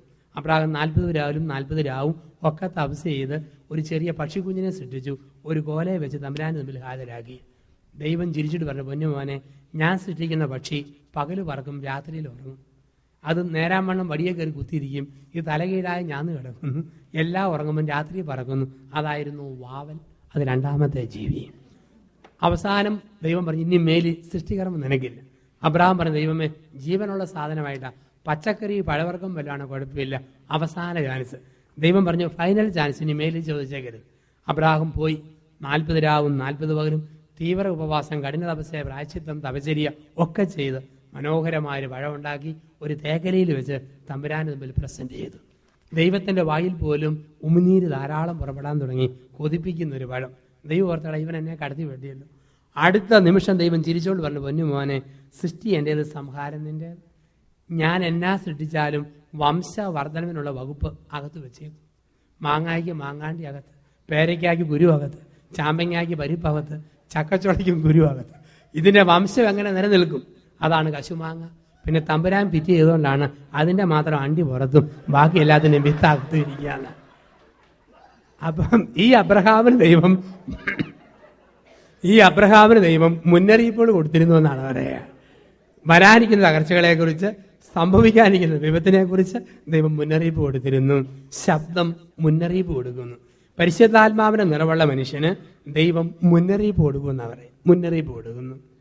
വീണ്ടും ശബ്ദം വഴി നടത്തുന്നു. മുന്നറിയിപ്പ് മാത്രമല്ല, വഴി നടത്തും. വഴി അറിയാതെ തപ്പി നടക്കുമ്പോൾ ഒരു വണ്ടിയുടെ എരപ്പ് കേട്ടാൽ അറിയാം എവിടെ വഴി എടുത്തിരിക്കുന്നു. കാട്ടിലൂടെ പോകുമ്പോൾ അനക്കം കേട്ടാൽ മതി. ശബ്ദം വഴി നടത്തുമെന്നുള്ള ഉറപ്പ് എനിക്ക് കിട്ടിയത് 4 വർഷം മുമ്പാണ്. പാലാ രൂപത്തിലൊരു വലിയ പള്ളിയാണ് മേലുകാവുമറ്റം പള്ളി. ഇപ്പം മേലുകാവുമറ്റം പള്ളിയുടെ 75ാം വാർഷികം ആഘോഷിച്ചപ്പം എന്നെ ഇടവക ധ്യാനത്തിന് വേണ്ടി വിളിച്ചു. അപ്പം ഞാനും എൻ്റെ കൂടെ 4 അച്ഛന്മാരും ഉണ്ട്. ഞങ്ങൾ 5 കപ്പൂച്ചിൻ അച്ഛന്മാർ ഓരോ വീടും കയറിയിറങ്ങി വീടൊക്കെ വെഞ്ചരിച്ച് കേസൊക്കെ സെറ്റിൽ ചെയ്ത് ധ്യാനം തീരുക. ഇപ്പം വെള്ളിയാഴ്ച വൈകുന്നേരം ഒരു പരിഹാര പ്രദർശനമുണ്ട്. അത് കഴിയുമ്പം 3 അച്ഛന്മാർ പോയി. പിന്നെ ഇടവകക്കാരനായ ഒരച്ഛനുണ്ട്, പാട്രിക് അച്ഛൻ, ഞാൻ. അപ്പം ഇടവകയിലെ കൈക്കാരൻ ചോദിച്ചു, അച്ഛന് ഇലവീഴ പൂഞ്ചിറ എന്ന് പറയുന്ന പിക്നിക് സ്പോട്ട് കാണാൻ ആഗ്രഹമുണ്ട്. മേലുകാവിൽ നിന്ന് 3/4 മണിക്കൂർ കയറിയാൽ മതി. അപ്പം എനിക്ക് വലിയൊരാഗ്രഹം. കൈക്കാരനും അദ്ദേഹത്തിൻ്റെ 8 വയസ്സുള്ള മോനും ഞാനും ഇടവക്കാരനായ കപ്പുച്ചനച്ഛൻ, പാട്രിക് അച്ഛൻ, ആരൂശ്ശേരി അച്ഛൻ, ഞങ്ങളെല്ലാം കൂടെ ഇലവീഴ പൂഞ്ചിറ കാണാൻ വേണ്ടി കയറി. 6 മണിയായപ്പോൾ ബ്രെഡും ജാമും കൊക്കക്കോളയും കൈ കരുതിയിട്ടുണ്ട്. ഇങ്ങനെ കയറി ചെന്നപ്പം കോടമഞ്ഞുണ്ട്, കാട്ടുതീയുണ്ട്. അത് നടുവിലൂടെ ഞങ്ങൾ നടന്നു കിടന്ന് ഇലവീഴ പൂഞ്ചിറ ഏറ്റവും മൂടി ചെന്നിരുന്നു. ബ്രെഡും ജാമും ഒക്കെ കഴിച്ച് ഈ വെള്ളമൊക്കെ കുടിച്ചിങ്ങനെ ഇരിക്കുന്ന സമയത്ത് പെട്ടെന്ന് ഇരുണ്ട മഞ്ഞും മേഘവും വന്ന് ആകെ അങ്ങ് മൂടി. ആകാശം ഏതാ ഭൂമി ഏതാ അറിയത്തില്ലാത്ത വിധത്തിൽ കനത്ത അന്ധകാരം. ആകാശത്ത് നക്ഷത്രം വേണ്ടേ, നമുക്ക് അങ്ങോട്ട് നോക്കിയാൽ ദിശാബോധം കിട്ടും. ഇതൊരു രക്ഷയില്ല, ഭയങ്കര ഇരുട്ട്. അപ്പം വഴി കാണിക്കുന്ന കൈക്കാരൻ പറഞ്ഞു, നമുക്കിനി വഴിയെ കൂടെ നടന്ന സമയമെടുക്കും. പുല്ല് ചിറ്റീന്തിൻ്റെ പുല്ല് വളർന്ന മേടുണ്ട്, കുറുക്ക് വഴിയുണ്ട്, പോരാൻ പറഞ്ഞു. ഒരു ഇലക്ട്രിക് ടോർച്ചാണ് കയ്യിലിരിക്കുന്നു. ഇയാൾ മുമ്പിൽ, അച്ഛൻ പുറകെ, കൊച്ചുമോൻ പുറകെ, ഏറ്റവും പുറകെ ഞാൻ. ഞങ്ങൾ ശീഘ്രം ഓടുക. ചെറിയതായിട്ട് മഴയും തുണുന്നുണ്ട്. പെട്ടെന്ന് ടോർച്ചിൻ്റെ പവർ അങ്ങ് പോയി. ആകെപ്പാടെ ഇരുട്ട്. 2 മെഴുകുതിരി എടുത്തിട്ടുള്ളൂ, പക്ഷെ തീപ്പെട്ടി എടുക്കാൻ മറന്നുപോയി. എന്നാ എടുക്കാൻ പറ്റും? ഞങ്ങൾ എത്ര നടന്നാലും വട്ടം വട്ടം പോകുന്നതല്ല, തൊട്ട് മുമ്പോട്ട് നീങ്ങുന്നില്ല. പുല്ലേ ഇങ്ങനെ തട്ടിത്തടഞ്ഞിരിക്കുക. ചെറുതായിട്ട് മഴ തുള്ളാൻ തുടങ്ങി. ഈ മഴവെള്ളവും വളവും പിടിക്കാൻ വേണ്ടി ഒരു 1 അടി താഴ്ചയോളം ധാരാളം കുഴി കുത്തിയിട്ടിട്ടുണ്ട്. പോകുന്ന വഴിക്ക് കൂടെയുള്ള അച്ഛൻ ഈ കുഴിക്കകത്തോട്ട് അങ്ങ് വീണു. വീഴുക എന്ന് വെച്ചാൽ സാമാന്യ വീഴ്ചയല്ല, ഇംഗ്ലീഷ് ആൽഫബറ്റിൽ യു എന്ന അക്ഷരം എഴുതുന്ന പോലെ. തലയക്കരെ, കാലിക്കരെ, നടുവ് കുഴിക്കകത്ത് ഇങ്ങനെ കിടക്കുക. അച്ഛനെയും പൊക്കി നിർത്തി. അപ്പം മഴ ശക്തിപ്പെടാൻ തുടങ്ങി. ആകെപ്പാടെ അസ്വസ്ഥതയായി. മണിക്കൂർ 1 മണിക്കൂർ കഴിഞ്ഞിട്ടുണ്ട്. അച്ഛനായതിനു ശേഷമുള്ള നല്ല ഒന്നാന്തരം അഭിഷേകമുള്ള ഒരു കൂവിച്ച അറിയാതെ കൂവിപ്പോയി അവിടെ നിന്ന്. ഇപ്പം ആൾക്കാർ കണ്ടായിരുന്നു, നേരത്തെ അച്ഛന്മാർ മരയെ കയറി പോകണം. അവർ താഴേന്ന് പറഞ്ഞു, പോരല്ലേ, അവിടെ തന്നെ നിന്നോളാൻ പറഞ്ഞു. നിൽക്കാനേ പറഞ്ഞുള്ളൂ, പക്ഷേ കേട്ടപാട് ഇരുന്ന് പോയി. അത്രയ്ക്കും അടുത്ത് പോയി. കുറച്ച് കഴിഞ്ഞപ്പോൾ ആൾക്കാർ കപ്പളത്തണ്ടിൻ്റെ ബന്ധവും ഇല്ലിക്കമ്പും ഒക്കെ ആയിട്ട് ഇങ്ങനെ ബന്ധവും കത്തിച്ച് കയറി വന്നു. അപ്പോഴാണ് കാണുന്നത്, കിഴക്കാൻ തൂക്കായ മലയിൽ പാറയുടെ പുറത്ത് ഇല്ലിക്കാടിൻ്റെ മുകളിൽ ഞങ്ങൾ ഇങ്ങനെ ഇരിക്കുക. അല്പം കൂടെ മുമ്പോട്ട് പോയാൽ അപകടം ഉറപ്പ്. അന്ന് പിടികിട്ടി, ശബ്ദം വഴി നടത്തുന്നു. ഈ ഞങ്ങൾ വെച്ച ശബ്ദം അവരെയും, അവർ കേൾപ്പിച്ച ശബ്ദം ഞങ്ങളെയും നയിക്കുക. ജീവിതത്തിൽ വിപത്തിൻ്റെ പാറക്കൂട്ടങ്ങളും തകർച്ചകളും ഉണ്ടാകുമ്പം എങ്ങോട്ട് പോകണമെന്നറിയാതിരിക്കുമ്പോൾ ഒരു ശബ്ദമായിട്ട് ദൈവം കടന്നു വരുമെന്ന, പരിശുദ്ധാത്മാവ് കടന്നു വരുമെന്ന ശബ്ദമാണ്. ദൈവത്തിൻ്റെ പരിശുദ്ധാത്മാവ് ശബ്ദമാണ്. പ്രാർത്ഥിക്കുന്ന വ്യക്തിക്ക്, വചനവുമായി ബന്ധമുള്ള വ്യക്തിക്ക്, നിർമ്മലമായ ജീവിതം നയിക്കുന്ന വ്യക്തിക്ക് ഓരോ നിമിഷവും ദൈവം നടത്തിക്കൊണ്ടിരിക്കും. പരിശുദ്ധാത്മാവിനെ നടത്തിപ്പുണ്ടാവും. അതിന് വേറെ വ്യക്തികളുടെ നിർദ്ദേശമോ മാർഗനിർദ്ദേശമോ ഒന്നും വേണ്ട. ശുദ്ധ മനസാക്ഷിയോടെ ജീവിക്കുന്നതിന് വേണ്ട നിർദ്ദേശം ദൈവം തന്നെ കൊടുക്കും. അതിന് മറ്റൊരു മനുഷ്യൻ്റെ സഹായം ആവശ്യമില്ല. ദൈവവുമായുള്ള ആ ബന്ധം, ആ ആ സമയത്ത് ദൈവം നമുക്ക് നിർണായക സമയങ്ങളിൽ നമ്മളെ വഴി നടത്തും. കാരണം മനുഷ്യരൊക്കെ വഴി നടത്തുമ്പോഴത്തേക്ക് മാനുഷികമായ വികാരങ്ങളും മനുഷ്യ സ്വഭാവം കടന്നു വന്ന തോന്നലുകളൊക്കെ ദൈവം പറഞ്ഞതായിട്ട് മനുഷ്യനെ പറഞ്ഞ് വഴിതിരിക്കുന്നത് കണ്ടിട്ടുണ്ട്. ശരിക്കും തമ്പുരാനുമായുള്ള ബന്ധവും ശുദ്ധ മനസാക്ഷിയുണ്ടോ, വ്യക്തമായ ദിശാബോധം ദൈവം നമുക്ക് തന്നിരിക്കും. ദൈവത്തിൻ്റെ പരിശുദ്ധാത്മാവ് വഴി നടത്തുന്ന പരിശുദ്ധാത്മാവാണ്. പരിശുദ്ധാത്മാവിൻ്റെ 7ാമത്തെ പ്രതീകമായിട്ട് ബൈബിളിൽ കൊടുത്തിരിക്കുന്നത് പ്രാവാണ്. പ്രാവ്. മത്തായി സുവിശേഷം 3:16 കർത്താവായ ഈശോ യോർദാൻ നദിയിൽ സ്നാനമേറ്റ് ഉയർന്ന നിമിഷത്തിൽ ദൈവത്തിന്റെ ആത്മാവ് പ്രാവിന്റെ രൂപത്തിൽ വന്ന് വസിക്കുന്നതായി കണ്ടു. പരിശുദ്ധാത്മാവിന്റെ 7ാമത്തെ പ്രതീകം പ്രാവ്. പ്രാവിന് 2 പ്രത്യേകത: എ സൗമ്യത, ബി വൃത്തി. എ സൗമ്യത, ബി വൃത്തി. ദൈവത്തിന്റെ പരിശുദ്ധാത്മാവ് നിറയുന്ന ഒരു വ്യക്തിക്ക് ക്ഷിപ്രകോപം, എടുത്തുചാട്ടം, പൊട്ടിത്തെറി, മുൻകോപം ഒരിക്കലും പറ്റിയല്ല. ഒരിക്കലും പറ്റിയല്ല. ദൈവത്തെ അറിഞ്ഞ വ്യക്തിയെ സംബന്ധിച്ച് ക്ഷിപ്രകോപവും എടുത്തുചാട്ടവും പൊട്ടിത്തെറിയും ദൈവസ്വഭാവത്തിന് വിരുദ്ധമാണത്. നിങ്ങൾ ഓർത്ത് നോക്കിക്കേ, ഒരാളെക്കുറിച്ച് പറയുക, ഈശോയുടെ കരുണ, മാതാവിൻ്റെ ദയ, യേശുപിതാവിൻ്റെ നീതി, പിശാചിൻ്റെ അരിശം ചേർന്ന് പോകത്തില്ലല്ലോ. അപ്പൊ ഈ സൗമ്യത വളരെ പ്രധാനപ്പെട്ടതാണ്. പ്രാവ് സൗമ്യതയുടെ പക്ഷിയാണ്. ചില കുടുംബത്തിൽ കുടുംബനാഥൻ ഭാര്യയോടും മക്കളോടും പൊട്ടിത്തെറിക്കുക. പ്രാർത്ഥനയിലും ധ്യാനത്തിലും പള്ളിയിലും ഒക്കെ ഉണ്ട്, അരിശത്തിന് യാതൊരു കുറവുമില്ല. ചില തള്ളമാര് എല്ലാ സ്തുതിപ്പിനും ധ്യാനത്തിനും പോകും, മക്കളോട് പറയുന്നു മുടിഞ്ഞു പോകത്തേ ഉള്ളൂ, ഗുണം പിടിക്കത്തില്ല, ഒടുക്കത്തെ പിള്ളേര് ഇത് കൂടി ചൊറിഞ്ഞ വർത്താനം പറയുന്നതാണ്. ദൈവത്തിന്റെ പരിശുദ്ധാത്മാവുള്ള വ്യക്തിയെ സംബന്ധിച്ച് ഈ ക്ഷിപ്രകോപവും ബഹളവും പറ്റിയല്ല, സൗമ്യത. അതുപോലെ തന്നെ പ്രാവിന്റെ മറ്റൊരു പ്രത്യേകതയാണ് വൃത്തി. വൃത്തി. ദൈവത്തിന്റെ പരിശുദ്ധാത്മാവുള്ള വ്യക്തിയെ സംബന്ധിച്ച് വൃത്തി ഉണ്ടായിരിക്കും. ഒരു മുറിയേ ഉള്ളൂ, അല്പസാധനമുള്ളൂ, ഉള്ളതെല്ലാം ചിട്ടയും മെനയായിട്ട് വൃത്തിയുണ്ടാകും. ഒരു ജോഡി ഡ്രസ്സേ ഉള്ളൂ, വൃത്തിയായിട്ടേ ധരിക്കത്തുള്ളൂ. ചില ആൾക്കാരെ കാണാം വൃത്തി തൊട്ട് തീണ്ടാത്ത ആൾക്കാർ. ചില ആണുങ്ങളും മറ്റും, പ്രത്യേകിച്ച് ചിലപ്പോൾ സ്ത്രീകളെയും കാണാം, വീട്ടിലേക്ക് നമ്മുടെയൊക്കെ നാട്ടിലെ അന്തരീക്ഷത്തിൽ കടന്നു വരുമ്പോഴത്തേക്ക് പിശാചീമ്പിയ പെണ്ണുങ്ങളുള്ള ചില കുടുംബമുണ്ട്. വീടിന്റെ വരാന്തയിൽ കോഴിക്കാഷ്ടം ടൺ കണക്കിന് അട്ടിയിട്ട് വെച്ചിരിക്കുന്നു. അകത്ത് കയറുമ്പോഴോ ആകെപ്പാട് വൃത്തികേട്. കപ്പയും മറ്റും വേവിച്ച പാത്രം തവിക്കണി ഉൾപ്പെടെ ടാപ്പിന്റെ കീഴെ കുതിരാനിട്ടിരിക്കുക. സന്ധ്യയായി, പ്രഭാതമായി, 5ാം ദിവസം, ഇനിയും കുതിർന്ന് തീർന്നിട്ടില്ല. ബ്ലൗസ് കുത്തപ്പിനാറ് പോലെ ഊരി ഊട്ടുമേശയുടെ പുറത്ത് വെച്ചിരിക്കുന്നു. സാരി തിരികെ പോലെ ചുരുട്ടി കട്ടിലിന്റെ അടിയിൽ വെച്ചിരിക്കുന്നു. ഓക്കാനിക്കാൻ പറ്റും, ഒരു ഗ്ലാസ് വെള്ളം പോലും കുടിക്കാൻ പറ്റിയല്ല. ചില പെണ്ണുങ്ങൾ, ചില ആണുങ്ങളുണ്ട് ഇങ്ങനെ. ചില പുരുഷന്മാർ എഴുന്നേറ്റ് പോകുന്ന കട്ടിൽ കണ്ടാൽ ഈശോമിശിയുടെ കല്ലറ പോലെ ലുങ്കി പറിച്ച് കാൽക്കലും പുതപ്പ് ചുരുട്ടി തലയ്ക്കലും വെച്ചിട്ടുണ്ട്. ഒരു നനയില്ല. ചിലരൊക്കെ നമ്മുടെ കേരളത്തിൽ കാണാം, ചില ചേട്ടന്മാരും മറ്റും രാവിലെ എഴുന്നേൽക്കുന്ന പാടെ ഭാര്യയുടെ കയ്യിൽ നിന്നും വെടക്ക് കാപ്പി എന്ന ബെഡ് കോപ്പി മേടിച്ച് കുടിച്ചിട്ട് നേരെ ഒരു പോക്ക ചായക്കട. ഏതോ അപ്പാപ്പൻ്റെ ഉണക്കസഞ്ചി പിഴിഞ്ഞ പൂളവെള്ളം, വാട്ടച്ചായ അത് വലിച്ച് അകത്തോട്ട് കയറ്റും. അടിഞ്ഞ സാമ്പാറും പുളിച്ച ചമ്മന്തിയും വളിച്ച ദോശയും അടിച്ച് കയറ്റും. എന്നിട്ട് ചില ചേട്ടന്മാരെ കാണാം ഭൂമിയിലെ പൊട്ടന്മാരുടെ കളിയായ ചീട്ടുകളിയായിട്ടിരിക്കുക. ലോകത്ത് ഓക്കന്മാരുടെ കളിയാണ് ചീട്ടുകളി, വിവരമുള്ളവരുടെ ചെസ് കളിയും മറ്റുമാണ്. കാരണം എന്തുകൊണ്ടാണ് ഈ ചീട്ടുകളിയെ പൊട്ടന്മാരുടെ കളിയെന്ന് വിളിക്കുന്നതെന്ന് ചോദിച്ചാൽ, കോമൺ സെൻസും വിവരമുള്ള മനുഷ്യർ ഈ സമസ്ത ഭൂഖണ്ഡങ്ങളിൽ എവിടെ ചെന്നാലും സാമാന്യ ബോധമുള്ളവർക്കൊക്കെ 10 എന്ന സംഖ്യ 9-നേക്കാൾ വലുതാണ്. ചീട്ടുകളിക്കാർക്ക് മാത്രമാണ് 9 10-നേക്കാൾ വലുത്. അതിനകത്ത് തന്നെ ഇത് പൊട്ടന്മാരുടെ കളി, ഇത് ഓക്കന്മാരുടെ കളി എന്നാണ്.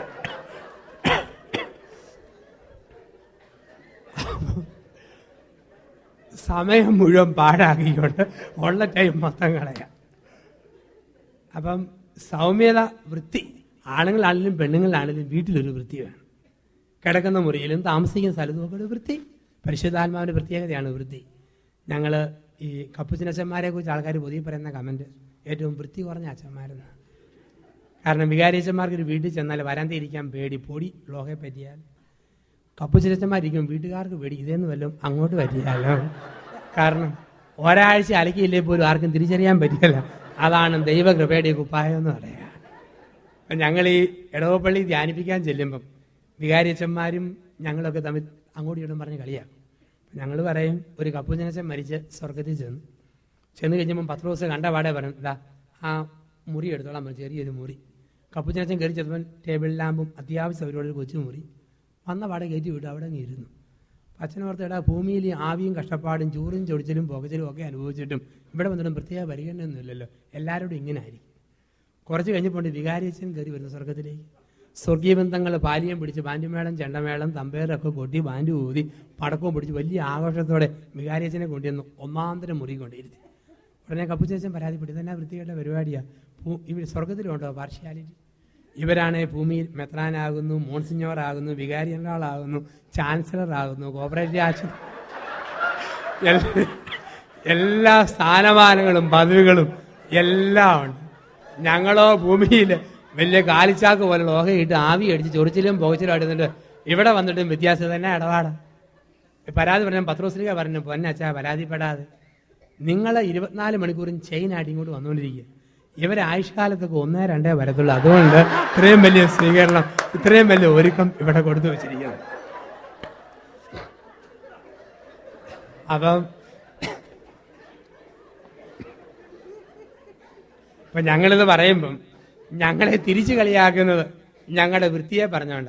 വികാരിയച്ഛന്മാർ പറയും, ഒരു കപ്പൂച്ചനച്ഛനും വികാരിയച്ഛനും കൊബന്ധപ്പെട്ടക്കാരനച്ഛനും കൂടെ ഒരു യാത്ര പോവുക.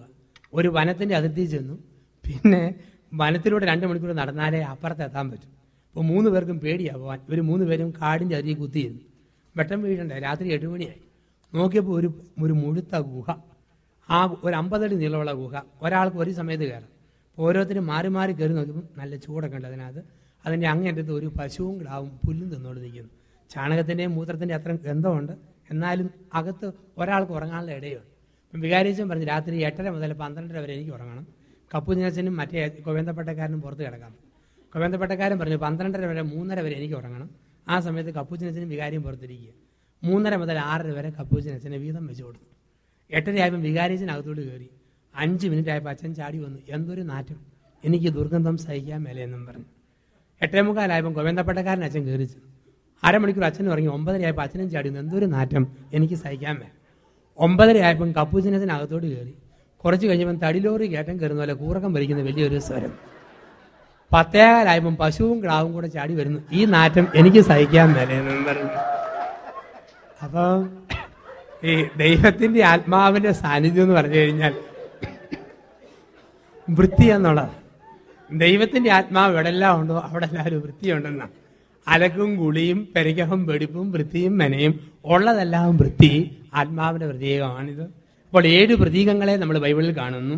1 വെള്ളം, അത് വൃത്തിയാക്കുന്നു, സമൃദ്ധമായിട്ട് ലഭിക്കുന്നു.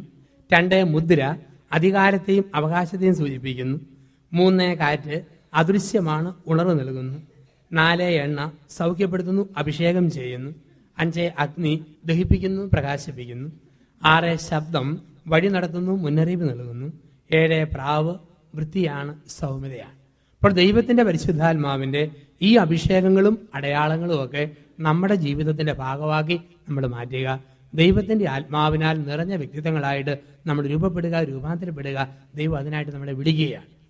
നമ്മുടെയൊക്കെ ജീവിതത്തിലുള്ള എല്ലാ ചോദ്യങ്ങൾക്കുള്ള ഉത്തരം പരിശുദ്ധാത്മാവിലൂടെയാണ് നമുക്ക് ലഭിക്കുക. ചരിത്രത്തിൽ ഒരുപാട് പേര് ഒരുപാട് ചോദ്യം ചോദിച്ചു. എന്തെല്ലാമായിരുന്നു ചോദ്യങ്ങൾ? ഓരോരുത്തരും ചോദിച്ച ചോദ്യം ഇപ്രകാരമാണ്. മോശ പറഞ്ഞു, ഞാൻ വിക്കനല്ലേ, വിക്കൻ എങ്ങനെ വിമോചകനാകും? എസക്കിയേൽ പറഞ്ഞു, യെശയ്യാ പറഞ്ഞു, അശുദ്ധമായ അധരമുള്ള ഞാൻ എങ്ങനെ പ്രവാചകനാകും? സാമുവൽ പറഞ്ഞു, ബാലൻ എങ്ങനെ പുരോഹിതനാകും? ദാവീദ് പറഞ്ഞു, ഇടയച്ചെറുക്കൻ എങ്ങനെ രാജാവാകും? സക്കറിയ പറഞ്ഞു, വൃദ്ധൻ എങ്ങനെ അപ്പനാകും? സാറാ പറഞ്ഞു, വന്തി എങ്ങനെ പ്രസവിക്കും? മറിയം പറഞ്ഞു, പുരുഷൻ തൊടാത്തവൾ എങ്ങനെ ഒരു പുത്രനെ ഗർഭം ധരിക്കും? അവർക്കെല്ലാം ദൈവം കൊടുത്ത ഉത്തരം ലൂക്കായുടെ സുവിശേഷം 1-ാം അധ്യായം 35 മുതൽ 38 വരെയുള്ള വാക്യങ്ങൾ. ദൂതൻ മറുപടി പറഞ്ഞു, പരിശുദ്ധാത്മാവ് നിന്റെ മേൽ വരും, അത്യുന്നതന്റെ ശക്തി നിന്റെ മേൽ ആവസിക്കും. ആകയാൽ ജനിക്കാൻ പോകുന്ന ശിശു പരിശുദ്ധൻ എന്ന് വിളിക്കപ്പെടും. ദൈവത്തിന് ഒന്നും അസാധ്യമല്ല. ഇതാണ് ധ്യാനത്തിന്റെ 2-ാമത്തെ രാത്രിയിൽ ദൈവം തരുന്ന ഉത്തരം. വേദപുസ്തകത്തിലെ വ്യക്തികളെ പോലെ നിങ്ങളും ഞാനും ചോദിക്കും, ഈ മാറാത്ത രോഗത്തിൽ നിന്നും മോചനമുണ്ടോ? തീരാത്ത ദുഃഖത്തിന് അന്ത്യമുണ്ടോ? തോരാത്ത കണ്ണുനീരിന് ശമനമുണ്ടോ? വന്നുപോയ പേരുദോഷത്തിന് മോചനമുണ്ടോ? ഈ തകർച്ചയിൽ നിന്നും വിടുതലുണ്ടോ? ചരിത്രത്തിലെ ദൈവം, അബ്രഹാമിന്റെയും ഇസഹാക്കിന്റെയും മറിയത്തിന്റെയും ദൈവം നമുക്ക് തരുന്ന ഉത്തരം ഇതാണ്. ഈ രാത്രിയിൽ മകനെ, മകളെ, അത്യുന്നതന്റെ ശക്തി നിന്റെ മേൽ ആവസിക്കും. ദൈവത്തിന്റെ പരിശുദ്ധാത്മാവിന്റെ മേൽ വന്ന് നിറയും. മനുഷ്യന് അസാധ്യമായത് ദൈവത്തിന് സാധ്യമാണ്. ഈ ബോധ്യമാണ് നമ്മുടെ ഹൃദയത്തിൽ നമ്മൾ സൂക്ഷിക്കേണ്ടത്. ദൈവത്തിന് അസാധ്യമായിട്ട് ഒന്നുമില്ല. ഇതാണ് പരിശുദ്ധാത്മാവ് ഈ രാത്രിയിൽ നമുക്ക് തരുന്ന ഉറപ്പ്, നമുക്ക് തരുന്ന ബോധ്യം.